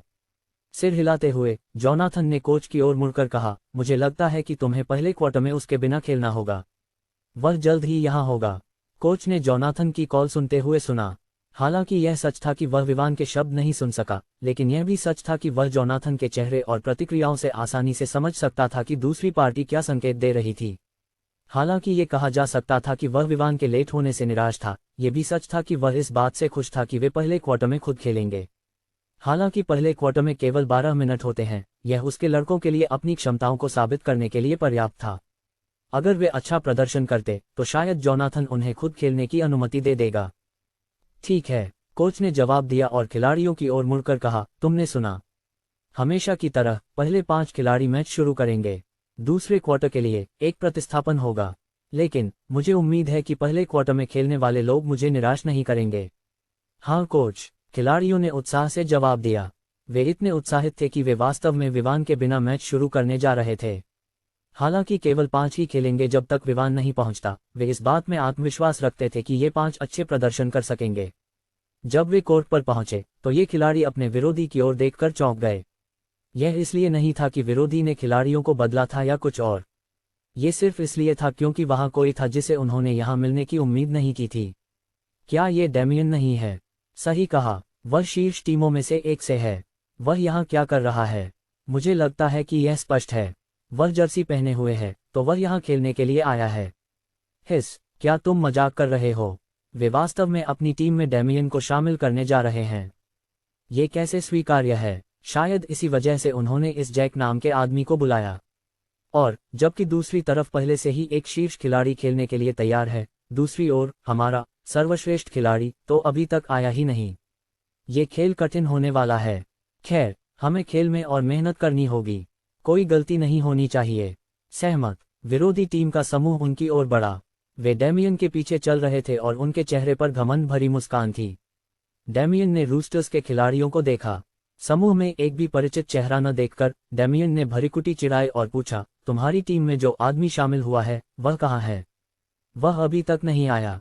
एक खिलाड़ी जिसने नंबर 20 की जर्सी पहन रखी थी ने जवाब दिया। डेमियन इस जवाब की उम्मीद नहीं कर रहा था। आखिरकार खेल शुरू होने वाला था, लेकिन उसका विरोधी अभी तक नहीं आया। दूसरी ओर डेमियन के पीछे के लोग तिरस्कार से हंसते हुए बात करने लगे। शायद उसने तुम्हारे बारे में सुना और तुम्हें वह सम्मान देने का फैसला किया जो तुम्हें मिलना चाहिए, इसलिए उसने आने का फैसला नहीं किया। शायद उसने सोचा कि वह खेल में बेहतर है और यह बास्केटबॉल मैच उसके खेलने के लिए अच्छा नहीं है। वह आदमी डर गया है, मुझे यकीन है। हे, चुप रहो। क्या तुम चाहते हो कि वे सोचें कि हम उन पर हंस रहे हैं? हे, इस बार हम निश्चित रूप से जीतने वाले हैं और बढ़त हासिल करेंगे। मैंने सुना है कि रूस्टर्स हाल ही में वित्तीय रूप से अस्थिर हैं। क्या ऐसा है? तो वे मेरे पास क्यों नहीं आते? मैं उनकी टीम में कुछ $1000 का निवेश कर सकता हूँ। आओ, ऐसे स्तर की टीम के लिए कुछ $1000 क्या कर सकते हैं? तुम नहीं जानते, ये बस उन्हें भुगतान करने के लिए पर्याप्त है क्योंकि वे आमतौर पर एक घटिया खेल खेलते हैं।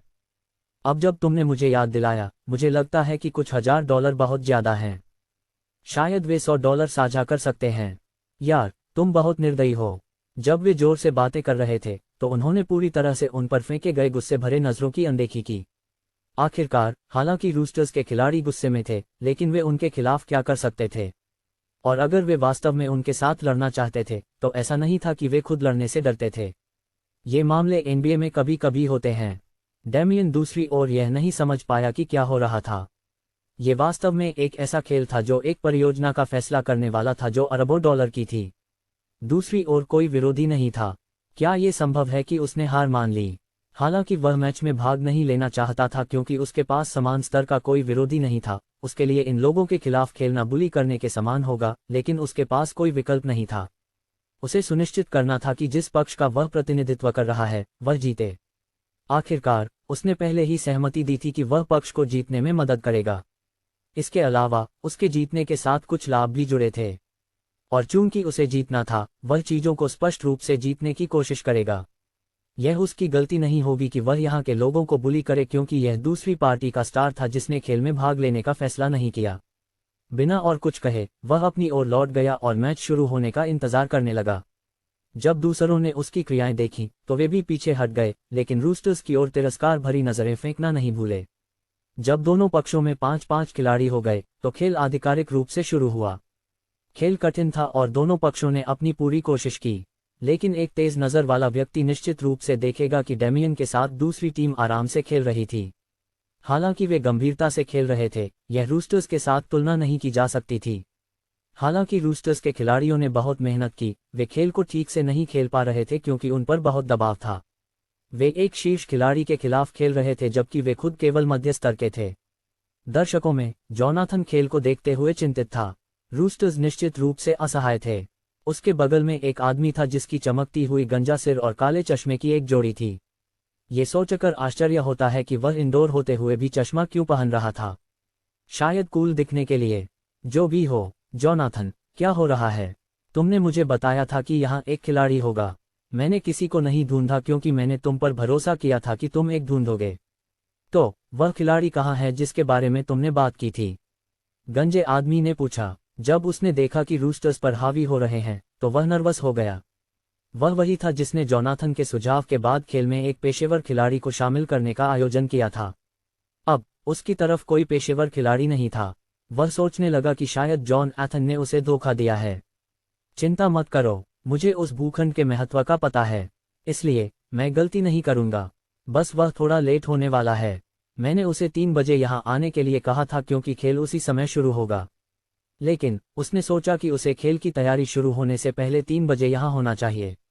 जॉन एथन ने समझाया। वह भी चिंतित था। वह गंजे आदमी के साथ एक निश्चित परियोजना में सहयोग की तलाश कर रहा था, लेकिन उसे सहमत कराने के लिए जॉन एथन को पहले उसे जीतने में मदद करनी थी। अलिप्सस डॉट। जब दोनों इस पर चर्चा कर रहे थे, विवान और सान्या लॉकर रूम में पहुंच गए। वहां उन्होंने एक आदमी को देखा जो चिंतित होकर इधर उधर घूम रहा था। जब उसने दोनों को आते देखा तो उसकी आंखें चमक उठीं, लेकिन जब उसने उनके चेहरे देखे तो उसकी आंखों में आशा कम हो गई। मिस्टर जॉन एथन, वह कब आएगा? ये लड़के निश्चित रूप से डेमियन के मुकाबले नहीं हैं, आदमी ने कहा। विवान और सान्या ने एक दूसरे को देखा। दोनों एक ही बात सोच रहे थे। फिर से वही अहेम, मैं जॉन एथन नहीं हूं, मैं विवान हूं। विवान ने अपनी गला साफ करते हुए कहा। क्या तुम विवान हो? मिस्टर जॉन एथन, क्या तुम खेल में विवान की जगह लेने वाले हो? आदमी ने फिर से पूछा। जो कुछ भी उसने देखा, वह व्यक्ति उसके सामने जॉन एथन था जिसने बस अपने कपड़े, हेयर स्टाइल बदले थे और उसके साथ एक लड़की लाई थी। अगर तुम सोचते हो कि तुम्हारा ये छोटा सा ट्रिक इस अनुभवी व्यक्ति को धोखा दे सकता है तो तुम नासमझ हो। तुम्हें पहले अपने रूप को बदलने के लिए कम से कम थोड़ा मेकअप करना चाहिए था। कोच ने सोचा। मुझे खेद है कि मैं लेट हो गया। जिस जॉन एथन की तुम बात कर रहे हो वह मेरा चचेरा भाई है। उसने मुझे 3 बजे यहां आने के लिए कहा था और मैं पार्किंग में 3 बजे से 20 सेकंड पहले पहुंचा। इसलिए मुझे विश्वास है कि मैं समय पर हूं, लेकिन खेल की समय सारणी के अनुसार लेट हूं। विवान ने अपनी बाईं कलाई पर वाचेरॉन कॉन्स्टेंटिन ट्रेडिशनले को देखते हुए कहा। कोच कुछ कहने ही वाला था कि जॉन एथन लॉकर रूम में प्रवेश कर गया। विवान को अभी भी साधारण कपड़ों में देखकर उसने तुरंत उसे डांटना शुरू कर दिया। विवान, तुम पहले से ही लेट हो और पहले क्वार्टर शुरू हो चुका है, इसलिए तुम्हें दूसरे क्वार्टर में जाना होगा। हालांकि पहले क्वार्टर अभी शुरू हुआ है, टीम पहले से ही हावी हो रही है। तुम्हें पहले अपने शब्द स्पष्ट करने चाहिए थे। अब तुम मुझे दोष मत दो, समझे? विवान ने कंधे उचकाते हुए कहा। ठीक है, यह मेरी गलती है। क्या तुम कम से कम गंभीर हो सकते हो और बदल सकते हो? तुम्हें जल्दी करना चाहिए क्योंकि हम पहले से ही हार रहे हैं। जॉन एथन ने चिंतित स्वर में कहा। अब क्या फर्क पड़ता है? विवान ने पूछा। टीम पहले ही 9-0 से हार चुकी है। जॉन एथन ने गंभीरता से कहा। विवान, कोच, क्या बकवास है, वास्तव में उनमें से दो हैं। तो क्या वे जुड़वा हैं या चचेरे भाई? कोच ने अपने मन में चिल्लाया। सान्या। ओ, विवान ने सोचा, क्या खेल अभी शुरू नहीं हुआ? कैसे 5 मिनट से भी कम समय में इतना बड़ा अंतर हो सकता है? यह उनके शीर्ष खिलाड़ी हैं। जब मैं वहां से गया तब तक उसने पहले ही 3-3 पॉइंटर्स स्कोर कर लिए थे। जॉन एथन ने कहा। क्या खेल अभी शुरू नहीं हुआ? कैसे 5 मिनट से भी कम समय में इतना बड़ा अंतर हो सकता है? यह उनके शीर्ष खिलाड़ी हैं। जब मैं वहां से गया तब तक उसने पहले ही 3-3 पॉइंटर्स स्कोर कर लिए थे। जॉन एथन ने कहा। विवान ने भौहें सिकोड़ी। उसे आश्चर्य हुआ कि क्या वहां वास्तव में अन्य खिलाड़ी खेल रहे थे। अगर एक व्यक्ति आसानी से 5 मिनट से भी कम समय में 3 बार स्कोर कर सकता है तो क्या कोई ऐसा था जो वास्तव में रक्षा कर रहा था? जैसे कि जॉन एथन ने विवान के मन की बात पढ़ ली, उसने कहा, तुम जानते हो, रूस्टर्स पर हमले पहले से ही भारी हैं। वहां 7 से अधिक शॉट्स हो चुके हैं। उन्होंने 2 को ब्लॉक किया जबकि अन्य 2 मिस हो गए। यही कारण है कि उस समय स्कोर ऐसा था। अब मुझे नहीं पता कि क्या उन्होंने फिर से स्कोर किया है। क्या उनका खिलाड़ी इतना मजबूत है? विवान ने पूछा। बिल्कुल, और यही कारण है कि हम चाहते हैं कि तुम जल्दी से जल्दी वहां पहुंचो। नहीं तो स्थिति निश्चित रूप से अच्छी नहीं होने वाली है। पहले क्वार्टर का अंत लगभग आ रहा है। जॉन एथन ने जवाब दिया। हाँ, वह व्यक्ति डेमियन है। तुम्हें उसे जानना चाहिए, है ना? कोच ने विवान की ओर देखते हुए कहा। डेमियन? मैंने पहले कभी उसके बारे में नहीं सुना। विवान ने जवाब में सिर हिलाया। John Ethan. कोच, क्या तुम सच में गंभीर हो विवान? तुम बास्केटबॉल खेलते हो लेकिन तुमने डेमियन के बारे में कभी नहीं सुना, जो देश के सबसे अच्छे बास्केटबॉल खिलाड़ियों में से एक है। जॉन एथन ने विवान को अविश्वास से देखते हुए पूछा। क्या तुम मुझसे उम्मीद कर रहे हो कि मैं उसे जानूं सिर्फ इसलिए कि वह देश के शीर्ष खिलाड़ियों में से एक है? विवान ने पूछा। स्पष्ट रूप से दूसरी पार्टी के सबसे अच्छे खिलाड़ी के बारे में सुनने के बाद भी उसे कोई परवाह नहीं थी। विवान, क्या तुम सुनिश्चित हो कि तुम बास्केटबॉल खेल सकते हो? जॉन एथन ने संदेह से पूछा। हालांकि वह जानता था कि विवान की ताकत के साथ, जब तक वह चाहे, वह गेंद को कोर्ट के एक छोर से दूसरे छोर तक ड्रिबल कर सकता है और फिर स्लैम डंक कर सकता है। लेकिन सवाल यह था कि क्या वह बास्केटबॉल के नियमों को भी जानता था? अगर यह सच था कि वह इसके बारे में कुछ नहीं जानता, तो यह निश्चित था कि वह कुछ भी नहीं कर सकेगा क्योंकि कई फाउल एक के बाद एक होंगे। इस तरह, भले ही वह गेंद को अपने हाथ में रखे, वह स्थिति को सुधारने के लिए कुछ नहीं कर सकेगा।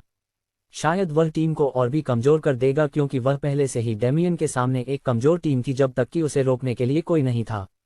खैर, मैं बास्केटबॉल का उत्साही नहीं हूं, इसलिए मैं खेल नहीं देखता। लेकिन चिंता मत करो, अगर मैं नहीं जानता था कि मैं क्या कह रहा हूं, तो मैं यहां नहीं आता। मैं सान्या के साथ अपना समय बिताना जारी रखता। विवान ने कंधे उचकाते हुए कहा और फिर बदलने के लिए आगे बढ़ा। दूसरी ओर, सान्या कोच और जॉन एथन की प्रश्नात्मक नजरों के नीचे गुस्से से लाल हो गई। बदलने के बाद, विवान कोच के साथ लॉकर रूम से बाहर निकला जबकि सान्या जॉन एथन के साथ गई। वह एक दर्शक बनने जा रही थी और इसलिए वह सामने की सबसे अच्छी सीटों में से एक ले सकती थी। जब विवान कोर्ट पर पहुंचा और बास्केटबॉल को देखा, तो उसे ऐसा महसूस हुआ जैसे वह इस तरह के खेल को लंबे समय से खेल रहा हो। ये केवल एक अंतर्ज्ञान था जो उसकी यादों और मांसपेशियों की याददाश्त के कारण था जो उसके मन और शरीर में समाहित हो गई थी। 10 सेकंड से भी कम समय में, विवान को यह महसूस हुआ कि वह खेल को किसी और से बेहतर खेल सकता है। और जब उसने पसीना बहाते हुए खिलाड़ियों को देखा, जो गेंद को ड्रिबल कर रहे थे, शूट कर रहे थे या गेंद को ब्लॉक कर रहे थे, विवान ने सिर हिलाया। वह निराश था क्योंकि उसे लगा कि जिस स्तर पर वे बात कर रहे थे, उस शीर्ष खिलाड़ी का स्तर केवल औसत था। वह उसकी रक्षा को तोड़ने या उसके हमलों को एक अटूट दीवार के साथ रोकने के कई तरीके खोज सकता था। जब कोच ने विवान को सिर हिलाते देखा, तो उसने सोचा कि विवान ने हार मान ली है और स्थिति को निराशाजनक मान लिया है। वह उसे दोष नहीं दे सकता था क्योंकि वह खुद जानता था कि उनके लिए स्थिति को पलटना कठिन होने वाला था। यह न देखते हुए कि विवान खेल में देर से प्रवेश करने वाला था, विरोधी पहले से ही 23 अंक बना चुके थे। रूस्टर्स ने केवल 2 अंक बनाए थे। लेकिन कुछ ही मिनटों में, शायद रूस्टर्स की आत्मा कमजोर होने के कारण, जॉन एथन के जाने के बाद से 7 मिनट में पहले ही 14 अंक बन चुके थे। चिंता मत करो, बस अपना सर्वश्रेष्ठ खेलो, कोच ने विवान के कंधे पर हाथ रखते हुए कहा और फिर अन्य खिलाड़ियों के पास चले गए जो किनारे से देख रहे थे। विवान ने सोचा, क्या मुझे यहाँ अच्छा खेलना चाहिए? बस एक साधारण खेल और ये सभी लोग मुझे रोक नहीं पाएंगे। तो अगर मैं अपने सर्वश्रेष्ठ पर खेलता हूं, तो क्या मैं इन लोगों के बास्केटबॉल के प्रति जुनून को नष्ट नहीं कर दूंगा? विवान ने अपने दिल में सिर हिलाया। उसे अपनी क्षमताओं का अधिक उपयोग करने की आवश्यकता नहीं थी। इसके अलावा ये भी सच था कि वह यहाँ के सभी लोगों से अधिक मजबूत था, यहाँ तक कि डेमियन भी उसके लिए कोई मुकाबला नहीं था, भले ही वह लगभग 2 मीटर लंबा हो। हालांकि विवान लंबा था और उसकी ऊंचाई 187 सेमी थी, बास्केटबॉल खिलाड़ियों की तुलना में जो आमतौर पर 190 सेमी या उनमें से कुछ 2 मीटर लंबे होते हैं, विवान को छोटा माना जाता था। जब विवान ने डेमियन को देखा जो गेंद पकड़े हुए था, तो उसने चुपचाप देखा और सोचा कि यह आदमी गेंद के साथ क्या करने वाला है। वह 3 पॉइंट लाइन तक ड्रिबल करता है और अपने एक साथी को पास देने का नाटक करता है। रक्षा बाईं ओर शिफ्ट होने लगती है, सोचते हुए कि उसने गेंद पास की। डेमियन ने 3 पॉइंट शॉट लिया। गेंद के नेट को चीरने की आवाज ने भीड़ को उत्साहित कर दिया। पहले क्वार्टर में 30 सेकंड बचे हैं, खेल 26-2 है और रूस्टर्स टीम के पास गेंद है, जो गेंद को ड्रिबल कर रही है और समय बर्बाद करने की कोशिश कर रही है।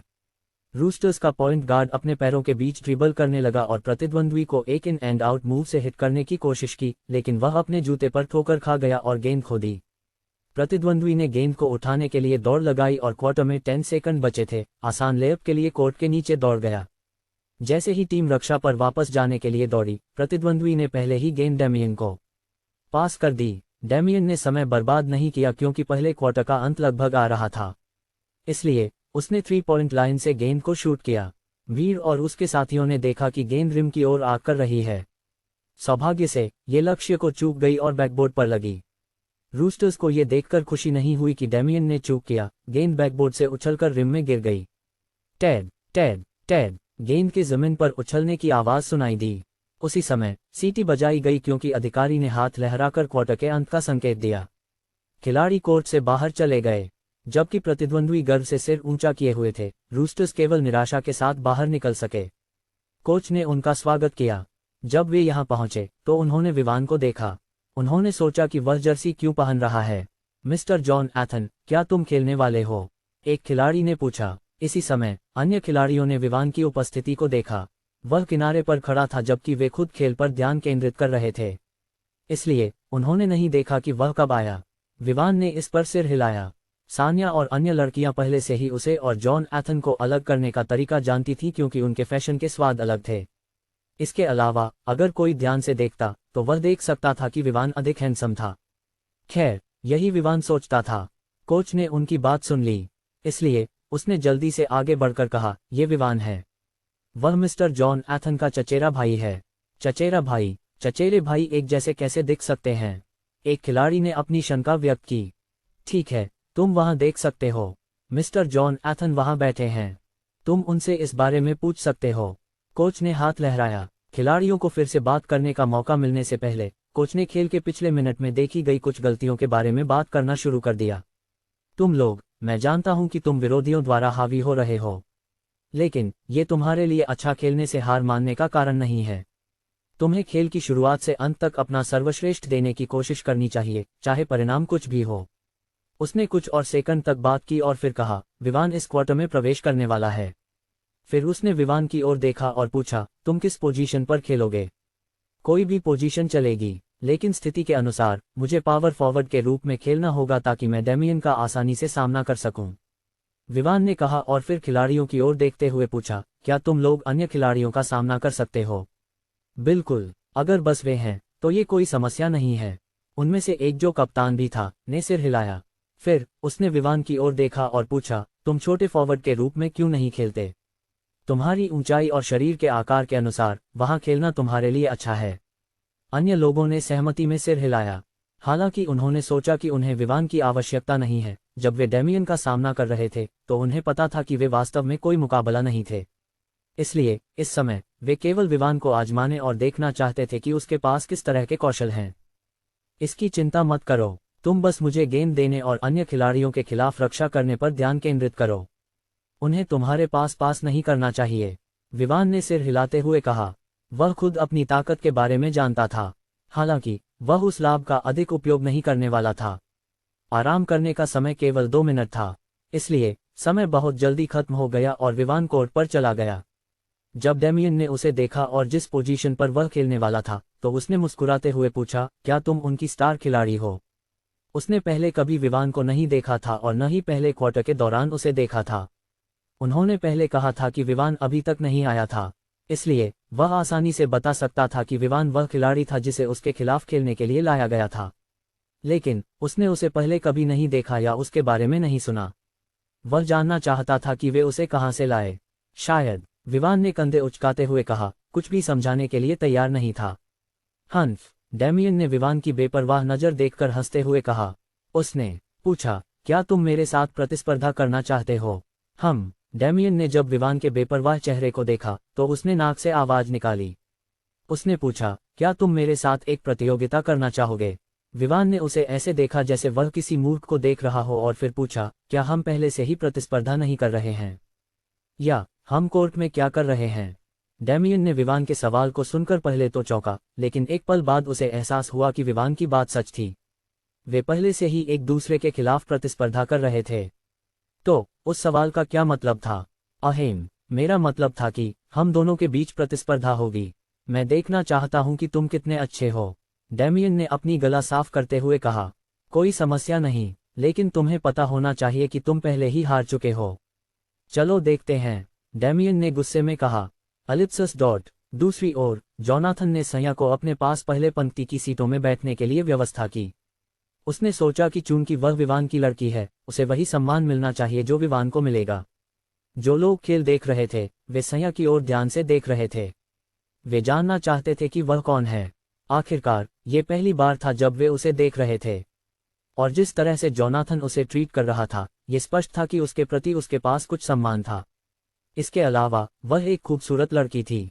वे सोच रहे थे कि क्या वह जोनाथन की प्रेमिका है या कुछ और। आखिरकार, जोनाथन के बगल में बैठने के लिए, इसका मतलब था कि वह उसे समान स्तर पर मानता है। क्या तुम सुनिश्चित हो कि जिस व्यक्ति को तुमने बुलाया है, वह पहले ही आ चुका है? गंजा आदमी पूछा। बिल्कुल, वह मेरा चचेरा भाई है, इसलिए खेल के बारे में चिंता करने की कोई जरूरत नहीं है। हालांकि उसने ये शब्द कहे, जोनाथन अभी भी इस बात को लेकर चिंतित था कि एक ऐसा व्यक्ति जो वास्तव में बास्केटबॉल खेलना पसंद नहीं करता, उसे प्रतिनिधित्व करने के लिए लाया गया था। गंजा आदमी सैया को देख रहा था। उसकी आंखों में उसके प्रति एक प्रकार की वासना थी, लेकिन उसने खुद को रोक लिया क्योंकि उसे पता था कि हालांकि जोनाथन ने उसके साथ साझेदारी के लिए संपर्क किया था, यह इसलिए नहीं था क्योंकि वे समान स्तर पर थे या वह जोनाथन से ऊंचे स्तर पर था। इसके बजाय यह इसलिए था क्योंकि जोनाथन इस सौदे में अपने परिवार के प्रभाव का उपयोग नहीं कर रहा था, इसलिए वह उसके साथ सहयोग के लिए पूछ रहा था। अन्यथा वह खेल के साथ इतना समय बर्बाद नहीं करता। अचानक उसके दिमाग में एक विचार आया। उसने जोनाथन को चमकती आंखों से देखा और पूछा, क्या ये लड़की तुम्हारी प्रेमिका है? नहीं, जोनाथन का जवाब संक्षिप्त और सीधा था। गंजे आदमी की आंखें और भी चमक गईं और उसने फिर से पूछा, क्या तुम मुझे उसे डेट करने का एक मौका दे सकते हो? जोनाथन का चेहरा उस पल ठंडा हो गया जब उसने ये शब्द सुने। सैया दूसरी ओर, गंजे आदमी की ओर से फेंके जा रहे नजरों से पहले ही गुस्से में थी। अब वह वास्तव में उससे डेट करने का अवसर मांग रहा था। यह न केवल इस तथ्य के कारण था कि वह पहले से ही 40 का आदमी था, बल्कि वह बिल्कुल भी हैंडसम नहीं था। इसके अलावा सैया इस समय विवान से प्यार कर रही थी।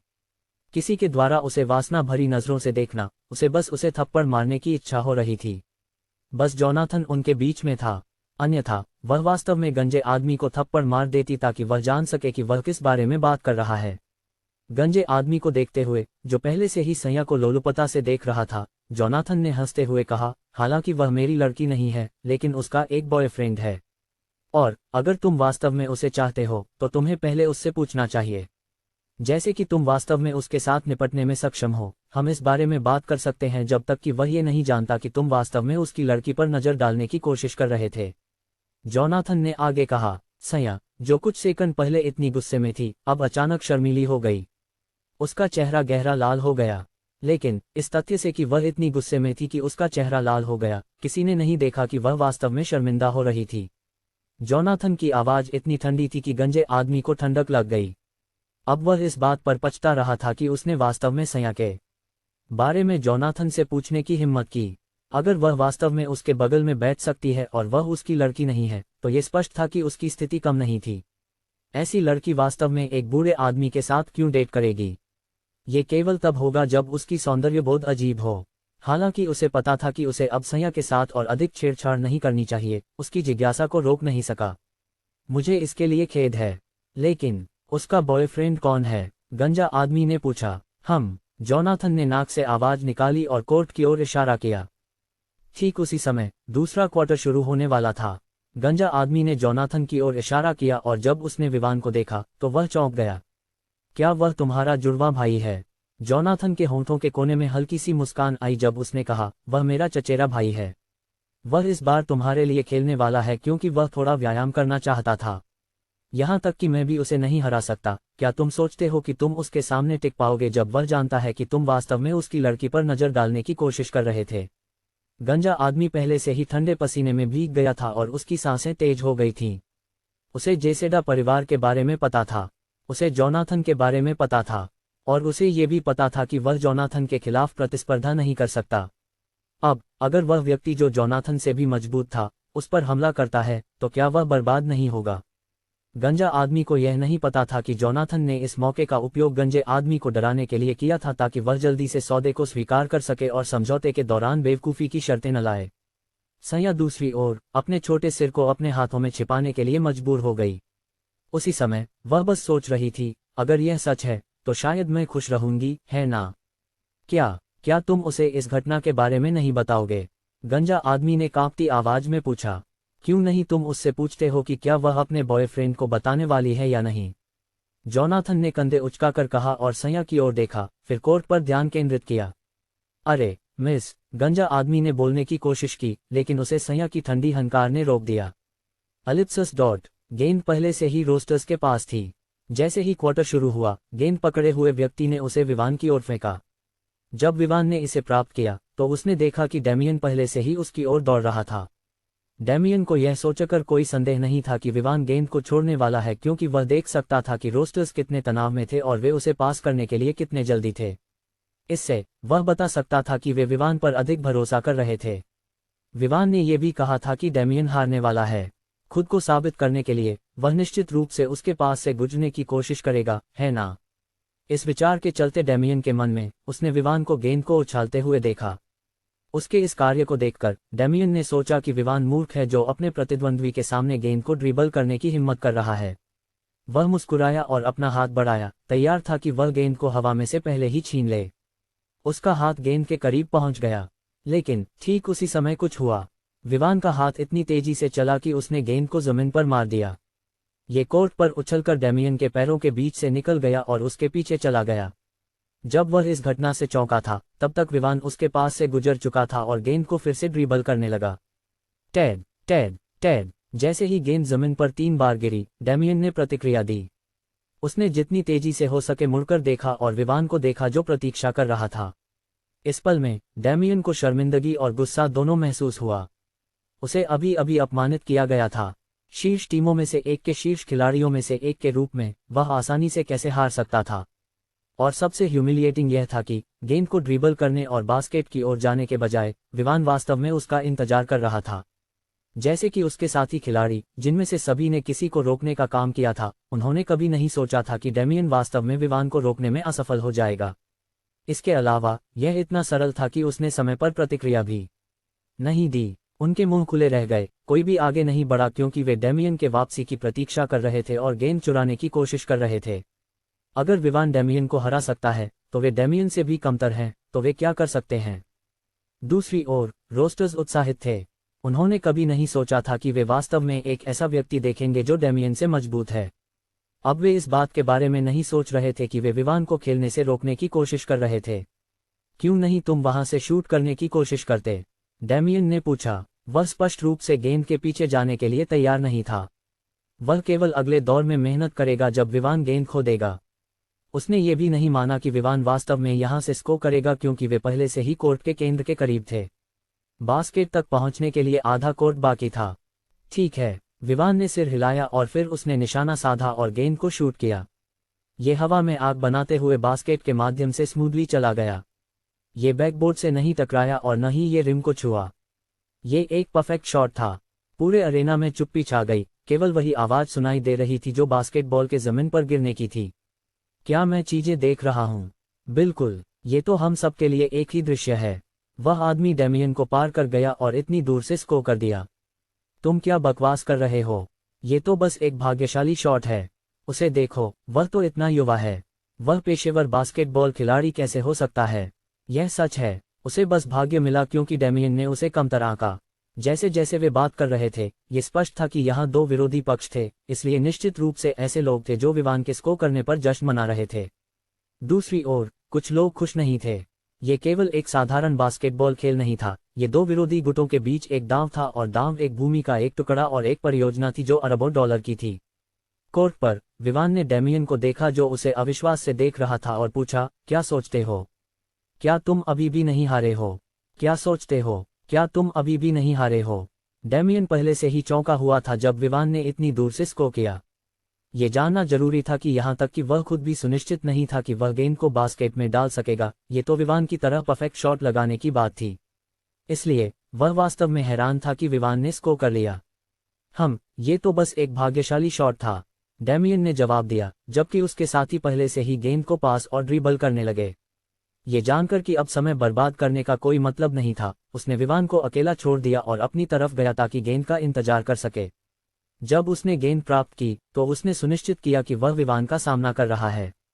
वर्तमान में वे पहले से ही 29-5 थे जब विवान ने स्कोर किया, इसलिए वे अभी भी आगे थे। लेकिन फिर भी डेमियन ने ढिलाई नहीं बरती क्योंकि उसे पता था कि यह अभी भी दूसरा क्वार्टर है और यह अभी शुरू हुआ है। इसलिए वह सुनिश्चित करने वाला था कि वह जल्दी से विवान की रक्षा को पार कर सके और स्कोर कर सके। टैड टैड टैड गेंद कोर्ट पर उछलती हुई डेमियन की ओर बढ़ी। दूसरी ओर विवान बस इंतजार कर रहा था। उसने कुछ नहीं किया और वहीं स्थिर खड़ा रहा, जबकि वह डेमियन की चालों का अवलोकन कर रहा था। डेमियन ने दाईं ओर बढ़ते हुए बाईं ओर स्विच किया।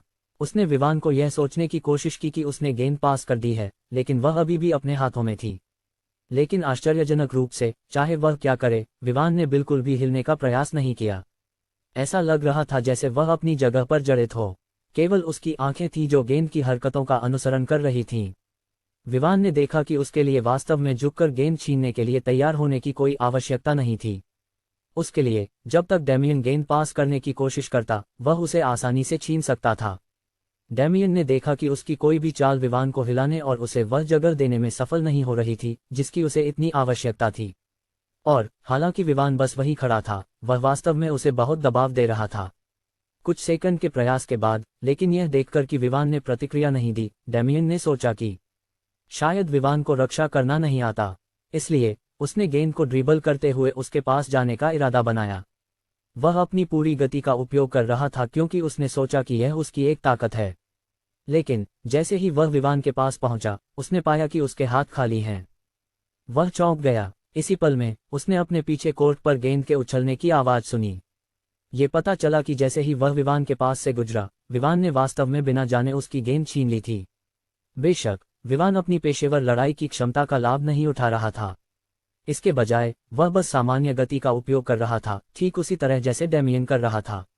बस इतना था कि उसकी प्रतिक्रिया और समय सही थे, जिससे वह आसानी से गेंद छीन सका। चूंकि तुम मानते हो कि पिछला शॉट भाग्यशाली था, तो मुझे तुम्हें साबित करने दो, विवान ने कहा और बिना एक कदम आगे बढ़ाए वहीं से शॉट लिया। टैड टैड टैड टैड गेंद के उछलने की आवाज फिर से सुनाई दी। लेकिन इस बार जैसे ही गेंद कोर्ट पर उछली, उन सभी के दिल एक साथ धड़कने लगे जो इसे देख रहे थे। फिर से पूरी चुप्पी छा गई, क्योंकि देखने वालों के चेहरों पर अविश्वास था।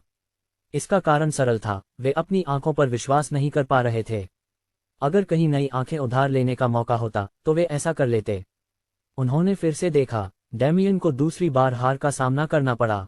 पहली बार वह विवान को रोकने में असफल रहा, दूसरी बार वह विवान को पार करने में असफल रहा, और हर बार जब वह हारता, वह बुरी तरह हारता। अब वे यह संदेह करने लगे कि क्या वास्तव में डेमियन एक पेशेवर खिलाड़ी है। अगर वह है, तो वह इतनी आसानी से कैसे हार सकता है। आगे बढ़ो, मैं तुम्हारी क्षमताएं देखना चाहता हूं क्योंकि तुम मानते हो कि तुम नहीं हारे हो, विवान ने कहा और डेमियन और उसकी टीम के कदम उठाने का इंतजार किया। दूसरी ओर रोस्टर्स इतने उत्साहित थे कि वे कोर्ट में लगभग पागल होकर हंस रहे थे। बस इतना था कि वे हंसने की हिम्मत नहीं कर रहे थे क्योंकि वे चिंतित थे कि विवान ने यह सब केवल भाग्य के कारण किया है। फिर से उन्होंने पहले की तरह विरोधियों ने जितनी जल्दी हो सके गेंद डेमियन को पास की। जब उसने गेंद प्राप्त की, तो डेमियन ने विवान को सावधानी से देखा। हालांकि वह भी ये मानना चाहता था कि यह सच है कि विवान ने पिछले बचाव और हमले को भाग्य के कारण किया। एक अनुभवी बास्केटबॉल खिलाड़ी के रूप में उसे पता था कि विवान में वास्तव में कौशल है। हालांकि वह इसे स्वीकार नहीं करना चाहता था, उसे विवान का सामना करते समय बेहद गंभीर होना पड़ा। और हमेशा की तरह विवान स्थिर खड़ा था और डेमियन को देख रहा था। एक गहरी सांस लेते हुए डेमियन ने गेंद को ड्रिबल करते हुए विवान की ओर बढ़ा। इस बार उसने बाईं ओर जाने का नाटक किया, फिर दाईं ओर मुड़कर फिर से बाईं ओर लौट आया। जैसे ही वह विवान के बाईं ओर पहुंचा, उसने ड्रिबल किया क्योंकि उसका इरादा विवान को पार करना था। लेकिन जैसे ही वह विवान के पास पहुंचा, उसके हाथ में गेंद नहीं थी। तभी उसने दूर से गेंद के उछलने की आवाज सुनी। ये स्पष्ट था कि विवान ने फिर से स्कोर किया था और उनके बीच जो अंतर था वह तेजी से बंद हो रहा था। वर्तमान में वे पहले से ही 29-11 थे। विवान ने पहले ही 9 अंक प्राप्त कर लिए थे, जबकि डेमियन की टीम ने कुछ नहीं किया था। अब पूरे अरेना में कोई भी ये विश्वास करने की हिम्मत नहीं कर रहा था कि विवान जो कर रहा था वह केवल भाग्य के कारण था और न कि उसके कौशल के कारण। ये बेतुका था। 2 बार गेंद छीनने और 3 लगातार परफेक्ट 3 पॉइंटर्स को करने के लिए कौन विश्वास करेगा कि वास्तव में कोई इतना भाग्यशाली हो सकता है। गंजा आदमी जो डेमियन के खिलाफ प्रतिस्पर्धा कर रहा था पहले से ही पसीने में तर था। उसने पहले सोचा था कि उसने पहले ही परियोजना हासिल कर ली है। किसे पता था कि जब रोस्टर्स का सितारा आया तो चीजें इस तरह बदल जाएंगी। डेमियन वास्तव में एक जूनियर की तरह खेला जा रहा था जिसे बास्केटबॉल के बारे में कुछ नहीं पता था। इससे उसका चेहरा काला हो गया। उसने डेमियन को अपने लिए खेलने के लिए लाने के लिए बहुत कुछ सहा था। उसने कभी नहीं सोचा था कि वास्तव में कोई ऐसा व्यक्ति होगा जो उससे भी मजबूत हो, भले ही वह व्यक्ति अज्ञात हो। दूसरी ओर गंजा आदमी, हालांकि ये सच था कि रोस्टर्स अंतर को बंद कर रहे थे, वह पसीना बहा रहा था क्योंकि उसका दिल तेजी से धड़क रहा था। जैसे जैसे विवान प्रदर्शन कर रहा था वह और भी अधिक चिंतित हो रहा था। जैसे जैसे विवान खेल रहा था यह उसकी क्षमताओं का प्रदर्शन था। इसलिए वह ये सीख रहा था कि विवान वास्तव में कितना भयानक था। उसे ये सोचकर चिंता हो रही थी कि क्या सया वास्तव में विवान को बताएगी कि वह उसे लुभाने की कोशिश कर रहा था। हालांकि उसने उम्मीद की थी कि जब तक विवान को यह यकीन हो कि वह खेल खेलना जानता है वह आसानी से डेमियन से निपट लेगा। जोनाथन ने कभी नहीं सोचा था कि वह इतना मजबूत होगा। गेंद को संभालने के तरीके में कौशल का प्रदर्शन था और जोनाथन को पता था कि विवान अपनी ताकत का लाभ उठाकर डेमियन को परेशान नहीं कर रहा था। बस इतना था कि विवान सही समय पर प्रतिक्रिया कर रहा था ताकि वह गेंद प्राप्त कर सके। सया की आंखें पहले से ही उत्साह से चमक रही थीं क्योंकि उसने देखा कि विवान लगातार एक के बाद एक स्कोर कर रहा है। अब वह समझ सकती थी कि विवान ने कभी भी कॉलिन की चुनौती को गंभीरता से क्यों नहीं लिया। यह इसलिए नहीं था कि वह डरता था, बल्कि इसलिए कि वह इतना कुशल था कि वह उन नौसिखियों के साथ खेलना नहीं चाहता था जो बास्केटबॉल के कुछ नियमों को भी नहीं जानते थे। जितना अधिक उसने उसे देखा उतना ही वह उससे प्यार करने लगी। अगर यह संभव होता तो शायद उसकी आंखें अब दिल के आकार में चमक रही होतीं। जैसे जैसे रोस्टर्स और अधिक उत्साहित होते गए, उनके विरोधी शोक कर रहे थे। वे अब इस पर विचार कर रहे थे कि क्या उन्हें वास्तव में गेंद डेमियन को पास करनी चाहिए या नहीं। आखिरकार जब तक डेमियन ने गेंद को छुआ, ये एक हार के रूप में गिना जाता था। हालांकि वे जानते थे कि डेमियन वर्तमान में कोर्ट में उनका सबसे अच्छा खिलाड़ी है, वह अब उनकी जिम्मेदारी बन गया था। हालांकि वे उसे बदलना चाहते थे। उन्हें पता था कि अगर उन्होंने ऐसा किया तो कौन ये सुनिश्चित कर सकता था कि विवान भी कोर्ट से बाहर जाएगा। कोई गारंटी नहीं थी और इसलिए ये बेहतर था कि डेमियन अपनी पूरी कोशिश करता रहे क्योंकि वह पूरी टीम में एकमात्र ऐसा था जिसकी विवान को रोकने की सबसे अधिक संभावना थी। जैसे जैसे अंतिम क्वार्टर समाप्त होने के करीब आ रहा था, विवान ने पहले की तरह दूर से स्कोर करने के अलावा कुछ नहीं किया। वर्तमान स्कोर पहले से ही 31-32 था। कुल मिलाकर विवान ने इस क्वार्टर में पहले ही 10 बार स्कोर किया था और हर एक शॉट एक 3 पॉइंटर था। विरोधी टीम पसीने में तर थी और उन्हें ब्रेक और पानी की जरूरत थी। उनके कोच ने केवल आवश्यकतानुसार टाइमआउट बुलाया और जब उसने इसे बुलाया तो टीम के सभी सदस्य साइड सभी को अपने धड़कते दिलों को आराम देने के लिए एक बहुत जरूरी ब्रेक मिला। विवान से आ रहा दबाव निश्चित रूप से ऐसा कुछ नहीं था जिसे वे आसानी से संभाल सकें। विवान ने डेमियन से संबंधित हर चीज को बाहर कर दिया। चाहे वह क्या करे, डेमियन विवान के पास से नहीं गुजर सका। इन सब ने उनकी मनोबल को गिरा दिया। दूसरी ओर रोस्टर्स इतने उत्साहित थे कि वे सुनिश्चित कर रहे थे कि वे गेंद प्राप्त करें, भले ही विरोधी डेमियन को गेंद पास नहीं करना चाहते थे। इस तरह वे गेंद को विवान तक पहुंचा सकते थे और वह स्कोर कर सकता था। विरोधी पक्ष ने अन्य खिलाड़ियों का उपयोग करके 2 बार स्कोर किया था। और ये केवल इसलिए था क्योंकि विवान ने उनकी परवाह नहीं की और रोस्टर्स को उस समूह के लोगों को संभालने दिया। क्या तुम अभी भी संतुष्ट नहीं हो? विवान ने पूछा जब दूसरे क्वार्टर का अंत हुआ। मुझे विश्वास नहीं हो रहा। ये बस इसलिए है क्योंकि तुम मुझे मेरे चरम पर नहीं पकड़ पाए। आधे समय के बाद मैं तुम्हें दिखाऊंगा कि मैं इतना आसान नहीं हूं। डैमियन ने नाक से आवाज निकालते हुए कोर्ट छोड़ दिया। मुझे विश्वास नहीं हो रहा। ये बस इसलिए है क्योंकि तुम मुझे मेरे चरम पर नहीं पकड़ पाए। आधे समय के बाद मैं तुम्हें दिखाऊंगा कि मैं इतना आसान नहीं हूं। डैमियन ने नाक से आवाज निकालते हुए कोर्ट छोड़ दिया। विवान रोस्टर्स के रेस्टिंग एरिया में वापस गया। वहां उत्साही खिलाड़ी और कोच उसे घेरकर उसकी तारीफ करने लगे। विवान ऐसा व्यक्ति नहीं था जिसे तारीफ पसंद हो, इसलिए उसने बस उन्हें हाथ हिलाकर टाल दिया। ये लोग उसकी रेस्ट में कोई बाधा नहीं बने। वे वापस गए और अपनी सीटों पर बैठ गए, लेकिन फिर भी वे उसकी ओर नजरें फेंकते रहे। उनकी आंखों में गहरा सम्मान था। जब उन्होंने सोचा कि वे विवान को उनके साथ खेलने के लिए नहीं मानते थे, तो उन्हें शर्मिंदगी महसूस हुई। विवान को वास्तव में आराम करने की आवश्यकता नहीं थी क्योंकि वह बिल्कुल भी थका हुआ नहीं था। उसके शरीर पर एक भी बूंद पसीना नहीं थी क्योंकि वह कोर्ट पर दौड़ा नहीं था। वह बस गेंद को लेता और शॉट लगाता था। जब आधा समय समाप्त हुआ, विवान और अन्य फिर से कोर्ट में लौट आए। और पहले की तरह विवान ने वही किया जो उसने पिछले क्वार्टर में किया था। इससे डैमियन निराश हो गया। चाहे वह कितनी भी कोशिश करे, वह वास्तव में गेंद के साथ विवान को पार नहीं कर सका। जब तक वह उसके पास पहुंचता, उसे वास्तव में गेंद छोड़नी पड़ती थी। यह उसके लिए बहुत अपमानजनक था क्योंकि वह देश की शीर्ष टीमों में से एक का शीर्ष खिलाड़ी था। उसे यकीन नहीं था कि अगर दूसरों को पता चला कि वह विवान के खिलाफ कुछ नहीं कर सका, तो वह कभी भी सिर ऊंचा कर सकेगा। सच में, वह विवान के खिलाफ पूरी तरह से बचाव करने में असफल रहा था। और जो बात उसे और भी अधिक निराश करती थी, वह ये थी कि वह विवान की रक्षा को तोड़ नहीं सका। दूसरी ओर, विवान इतनी आसानी से उसके पास से गुजर सकता था जैसे वह वहां मौजूद ही नहीं था। कई असफल प्रयासों के बाद डैमियन ने अंततः समझ लिया कि वह गेंद के साथ विवान को पार नहीं कर सकता। अभी भी उसके साथी उसे गेंद पास करने में हिचकिचा रहे थे। जब भी वह विवान के पास जाता, वह हमेशा गेंद हार जाता। इसलिए ये लोग डरते थे कि अगर उन्होंने उसे गेंद पास की, तो वे गेंद को खो देंगे। अगर रोस्टर्स ने उन्हें दबाया नहीं होता कि उन्हें डैमियन को गेंद देनी ही होगी, तो वे उसे गेंद देने के बारे में भी नहीं सोचते। दूसरी ओर, कोच ने उसे पहले ही बदल दिया होता अगर वह इस शीर्ष खिलाड़ी के खिलाफ नहीं जाना चाहता था। एक और बात यह थी कि अगर वे उसे बदलते, तो कौन उससे बेहतर खेल सकता था। इसलिए डैमियन के लिए विवान के हाथों अपमानित होना बेहतर था, बजाय इसके कि उसकी टीम के सदस्यों के सामने। इस तरह कम से कम वे भविष्य में खेल की भावना बनाए रखेंगे, बजाय इसके कि वे इतनी चुनौती में आ जाएं कि वे वास्तव में खेलना छोड़ दें। हालांकि वह बचाव और हमले में इतना अच्छा है, इसका मतलब यह नहीं है कि वह मुझे रोक सकता है जब तक मैं अपनी ऊंचाई के लाभ का उपयोग करूं। ये सोचते हुए डैमियन, जो वर्तमान में गेंद अपने हाथ में पकड़े हुए था, ने विवान के पीछे बास्केट की ओर देखा। एक गहरी सांस लेते हुए उसने तय किया कि वह बस विवान के ऊपर से गेंद शूट करेगा।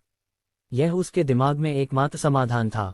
हालांकि इतनी दूर से स्कोर करने की संभावनाएं कम थीं, उसने विश्वास किया कि इस तरह से अंक प्राप्त करने का उसके पास बड़ा मौका है, बजाय इसके कि वह वास्तव में विवान को पार करने और स्कोर करने की कोशिश करे। जहां तक उसके साथियों का सवाल था, वे बस यांत्रिक रूप से खेल रहे थे। उनमें से किसी के पास खेल खेलने की भावना नहीं थी। जब विवान ने देखा कि डैमियन की आंखें उसके ऊपर से गुजर रही हैं, तो उसे तुरंत पता चल गया कि वह क्या योजना बना रहा है। वह अब कमजोर मानसिकता में था और बस उसके ऊपर से शूट करना चाहता था। इसलिए वह इस बार उसके साथ आक्रामक होने वाला था। डैमियन ने अंततः विवान को खुले कोर्ट में पाया और सभी ने रास्ता साफ कर दिया। केवल विवान और वह बैक कोर्ट में थे। उसके चेहरे पर पसीना बह रहा था। उसे पता था कि यही वह खेल में बदलाव ला सकता है। भीड़ चुप हो गई। उसने ड्रिबल करना शुरू किया और लगभग 3 ड्रिबल किए, फिर विवान के पीछे बास्केट की ओर निशाना साधा। विवान ने उसे रोकने के लिए जल्दी नहीं की क्योंकि इसकी कोई आवश्यकता नहीं थी। उसे विश्वास था कि वह गेंद को बास्केट में जाने से रोक सकेगा। जब डैमियन ने देखा कि विवान वास्तव में उसे कमतर आंक रहा है, तो उसने ठान लिया कि वह विवान को दिखाएगा कि ऐसे हालात होते हैं जहां वह एक हारे हुए प्रतिद्वंद्वी को कमतर नहीं आंक सकता। लक्ष्य पर निशाना लगाने के बाद डैमियन ने गेंद को शूट किया। उसने सुनिश्चित किया कि वह इसे जितना ऊंचा हो सके पास करे ताकि विवान उसके करीब न आ सके। इसके जवाब में विवान बस पलटा और बास्केट की ओर दौड़ पड़ा। उसकी गति इतनी तेज थी कि वह वास्तव में ओलंपिक के 100 मीटर दौड़ में स्वर्ण पदक जीत सकता था। कुछ ही सेकंड बाद वह बास्केट के करीब पहुंच गया, बस गेंद से कुछ माइक्रोसेकंड पहले। जैसे ही वह वहां पहुंचा, उसने समय बर्बाद नहीं किया और हवा में कूद गया। जैसे ही गेंद वहां पहुंची, विवान ने गेंद को जोर से थप्पड़ मारा। बाम, स्वूश, गेंद हवा में उड़ गई और फिर विपरीत दिशा में बैकबोर्ड पर जोर से लगी, फिर रिम पर गिरी। ये रिम के चारों ओर 2 चक्कर लगाकर अंदर गिर गई, और इस तरह विवान ने फिर से 3 अंक प्राप्त किए। इसने सभी को चौंका दिया। अब वे विवान को एक इंसान के रूप में नहीं देख रहे थे, बल्कि एक दानव के रूप में। उसकी गति पहले से ही वर्तमान ओलंपिक के 100 मीटर रिकॉर्ड को तोड़ सकती थी। फिर जिस तरह से उसने कूद लगाई, वह ऊंचाई इतनी थी कि वह ऊंची कूद के विश्व रिकॉर्ड को तोड़ने के लिए पर्याप्त थी। वह किस तरह का व्यक्ति था? इतनी अद्भुत बास्केटबॉल कौशल और शारीरिक क्षमताओं के साथ कोई आश्चर्य नहीं कि डेमियन उसके खिलाफ कुछ नहीं कर सका। वह बिल्कुल भी मुकाबला नहीं कर सका। डेमियन तुरंत निराश हो गया। उसने अंततः समझ लिया कि वह वास्तव में विवान के खिलाफ प्रतिस्पर्धा नहीं कर सकता। अगर वह पहले ही हार मान लेता तो ये बेहतर होता, बजाय इसके कि वह इस हद तक अपमानित होता। लेकिन फिर भी उसने विवान को घृणा भरी नजरों से देखा। उसने सोचा कि हालांकि ये सच था कि वह ही था जिसने विवान के कहने पर हार नहीं मानी कि वह उसके मुकाबले नहीं है, उसने कभी नहीं सोचा था कि विवान उसे इस हद तक अपमानित करेगा। वह एक ऐसा व्यक्ति था जो दूसरों द्वारा प्रशंसा किए जाने का आदी था। वह एक ऐसा व्यक्ति था जो दूसरों के सामने घमंड करने का आदी था। वह एक ऐसा व्यक्ति था जो मानता था कि वह एक दिन देश का सबसे अच्छा खिलाड़ी बनेगा और दुनिया में शीर्ष स्थान पर पहुंच सकेगा। लेकिन आज विवान ने उसका मजाक बना दिया। हालांकि आज मैच देखने वालों की संख्या कम थी, कौन कह सकता है कि वे उस वीडियो को नहीं फैलाएंगे जिसमें उसे इतनी आसानी से हराया गया। जैसे ही ये वीडियो फैलेंगे, उसके द्वारा वर्षों में बनाई गई प्रतिष्ठा पूरी तरह से नष्ट हो जाएगी और उसे इसे फिर से प्राप्त करने के लिए और अधिक मेहनत करनी होगी। ये सच है कि वह जिस प्रतिद्वंद्वी का सामना कर रहा था, वह स्पष्ट रूप से एक दानव था, लेकिन अन्य लोग इसकी परवाह नहीं करेंगे और उसे मजाक बनाने के लिए आगे बढ़ेंगे। चूंकि वे वह नहीं थे जो हराए गए थे, वे घायल पर हंसेंगे। इसी कारण से उसने विवान से नफरत की। लेकिन इस समय वह कोई कदम उठाने की हिम्मत नहीं कर सका, क्योंकि उसे पता था कि लोग उसे एक कड़वा हारने वाला मानेंगे। और जब तक वे उसे ऐसा मानते रहेंगे, उसकी पहले से ही खराब हुई प्रतिष्ठा पूरी तरह से नष्ट हो जाएगी। उसने कोच की ओर देखा और प्रतिस्थापन के लिए कहा। हालांकि इसे अपमानजनक कहा जा सकता था, उसने सोचा कि अगर वह इस जगह से जा सके तो ये बेहतर होगा, बजाय इसके कि वह अपमानित होता रहे। कोच स्पष्ट रूप से डेमियन को अपने खिलाड़ी के साथ बदलने के लिए अनिच्छुक था। लेकिन डेमियन के चेहरे पर जो अभिव्यक्ति थी, उसे सहमत होना पड़ा, नहीं तो उसे इस खिलाड़ी के गुस्से का सामना करना पड़ता। जैसे ही वह कोर्ट छोड़ता है, डेमियन बिना जर्सी बदले ही अरेना छोड़ देता है। इस दिन वह सुनिश्चित करने वाला था कि वह शराब में डूब जाए। जब रोस्टर्स ने देखा कि डेमियन चला गया, तो उन्होंने अपने विरोधियों पर जोर से हंसना शुरू कर दिया। हा, क्या तुम लोग डेमियन के साथ इतने घमंडी नहीं थे? अब जब वह चला गया है, तो तुम क्या करने वाले हो? हे, तुमने हमें पहले राउंड में हराया क्योंकि हमारा सितारा यहाँ नहीं था। अब जब हमारा सितारा यहाँ है, तुम्हारा सितारा अपनी पूंछ के बीच में भागने के लिए मजबूर हो गया। यार, मुझे याद है कि किसी ने कहा था कि हमारा सितारा डर गया। अब किसका सितारा डर गया? तुमने सोचा कि तुम हमें हरा सकते हो। सपने देखो, तुम हमेशा हमारे पीछे रहोगे जब तक तुम हमें पकड़ने की कोशिश करोगे।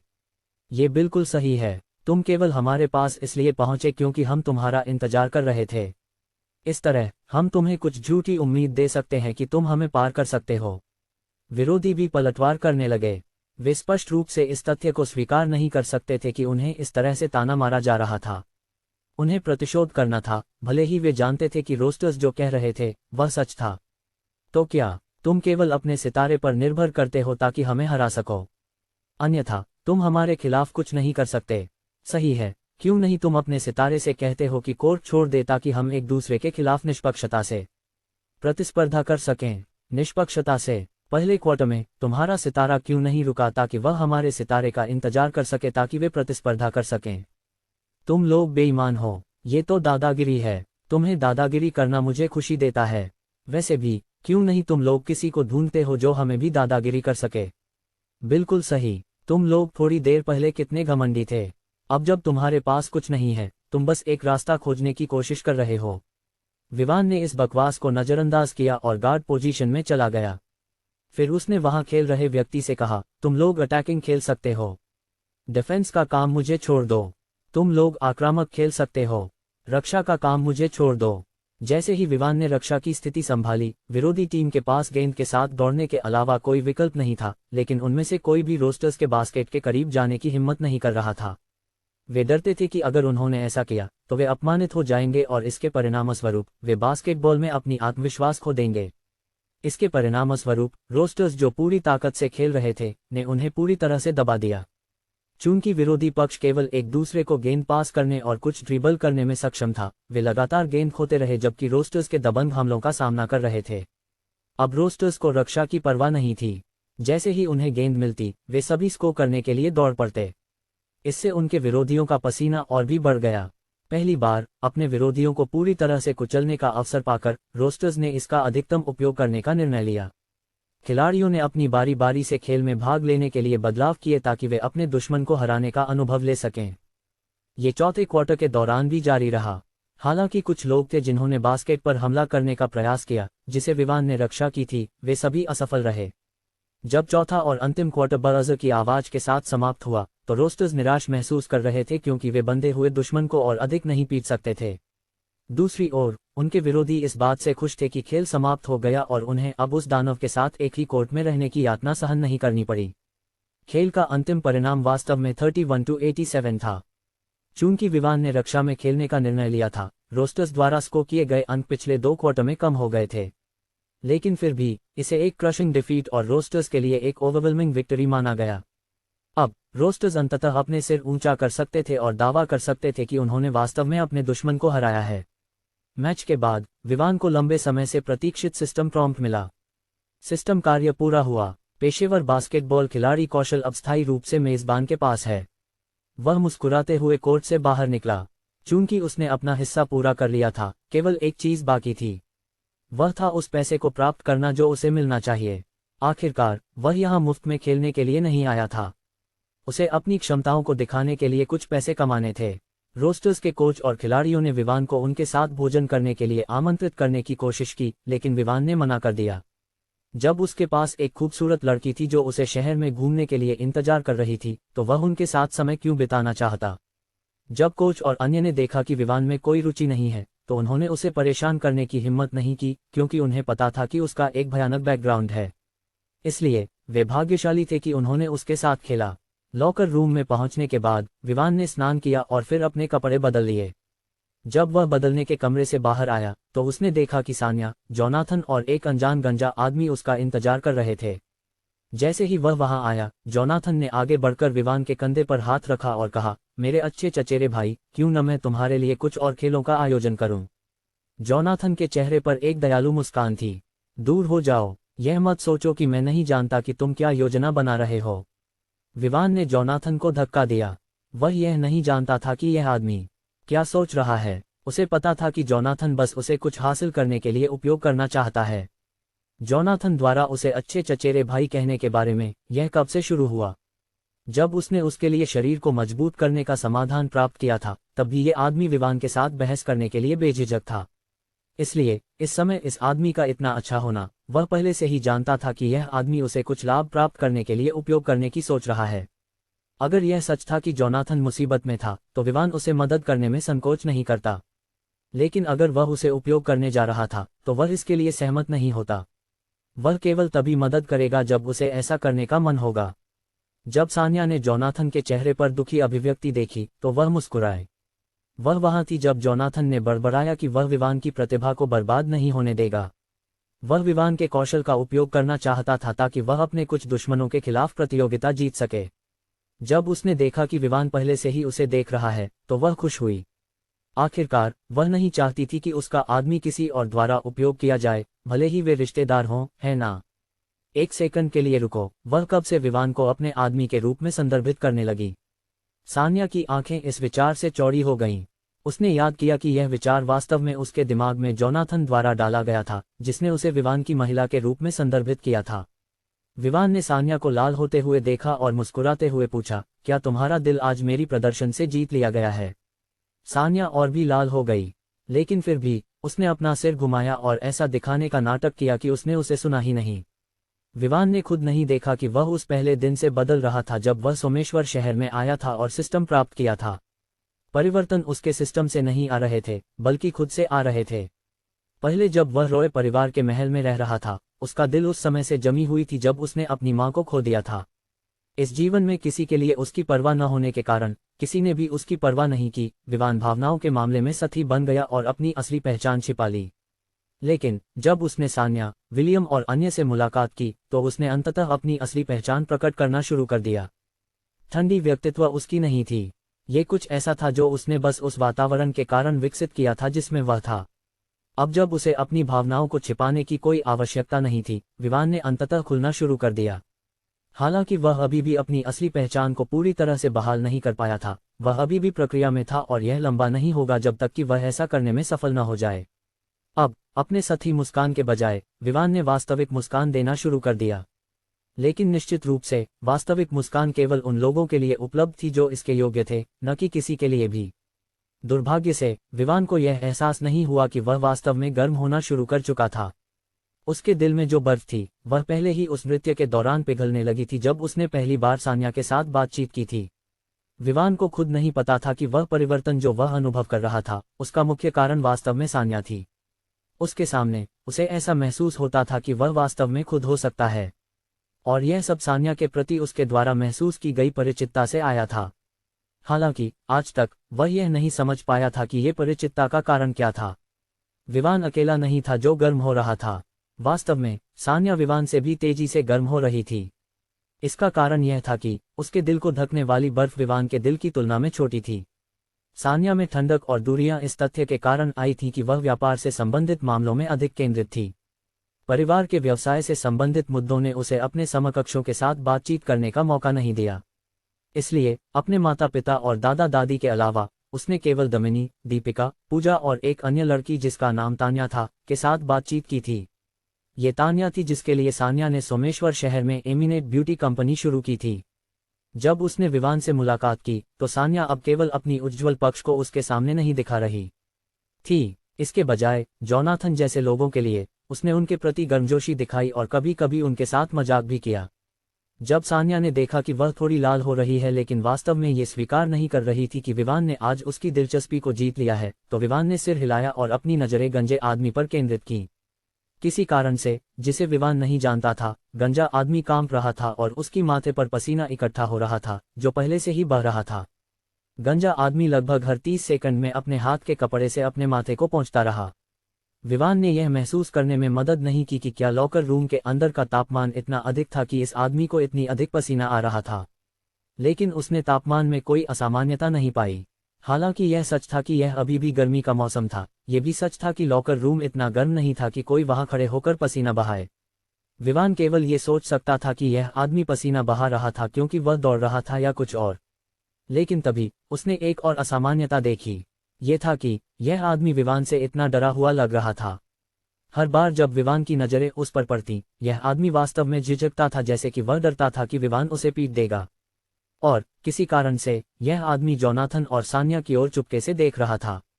विवान यह नहीं समझ पा रहा था कि यहाँ क्या हो रहा है। जब तक वह याद कर सकता था उसने कभी भी इस गंजे आदमी के साथ बातचीत नहीं की थी। जैसे ही वह जोनाथन से सवाल करने वाला था, जोनाथन ने उसे इस गंजे आदमी से परिचित कराने की पहल की। विवान, ये वह आदमी है जिसने मैच का आयोजन किया था और वह वही है जो तुम्हें खेल जीतने के बाद भुगतान करेगा। आखिरकार तुमने उसे एक परियोजना जितवाने में मदद की है जो कुछ अरब रुपये की है, जोनाथन ने कहा। साथ ही उसने गंजे आदमी को एक जानकार नजर दी। गंजा आदमी पहले से ही विवान के बैकग्राउंड से डरा हुआ था, और जिस तरह से वह जोनाथन के साथ बातचीत कर रहा था, उसने देखा कि विवान जोनाथन को अपने से ऊंचा नहीं मानता बल्कि उसे समान मानता है। घबराते हुए गंजा आदमी ने मुस्कुराते हुए कहा, मिस्टर विवान, मैं आज आपकी सहायता के लिए आपको धन्यवाद देना चाहता हूं। इस कारण मैं आपको आज यहां आने के लिए 500 करोड़ रुपए का मुआवजा देना चाहता हूं। गंजा आदमी ने फिर कहा, मैं मिस्टर जोनाथन को यह भी बताना चाहता हूं कि आपने जो सौदा प्रस्तावित किया है उसे मैंने आधिकारिक रूप से स्वीकार कर लिया है। आप 60% प्राप्त करेंगे और मैं लाभ का शेष 40% लूंगा। फिर सान्या की ओर देखते हुए उसने उसे एक माफी भरी नजर से देखा और कहा, मिस, मैं आपको अपनी एंटरटेनमेंट कंपनी द रोज के 12% शेयर देना चाहता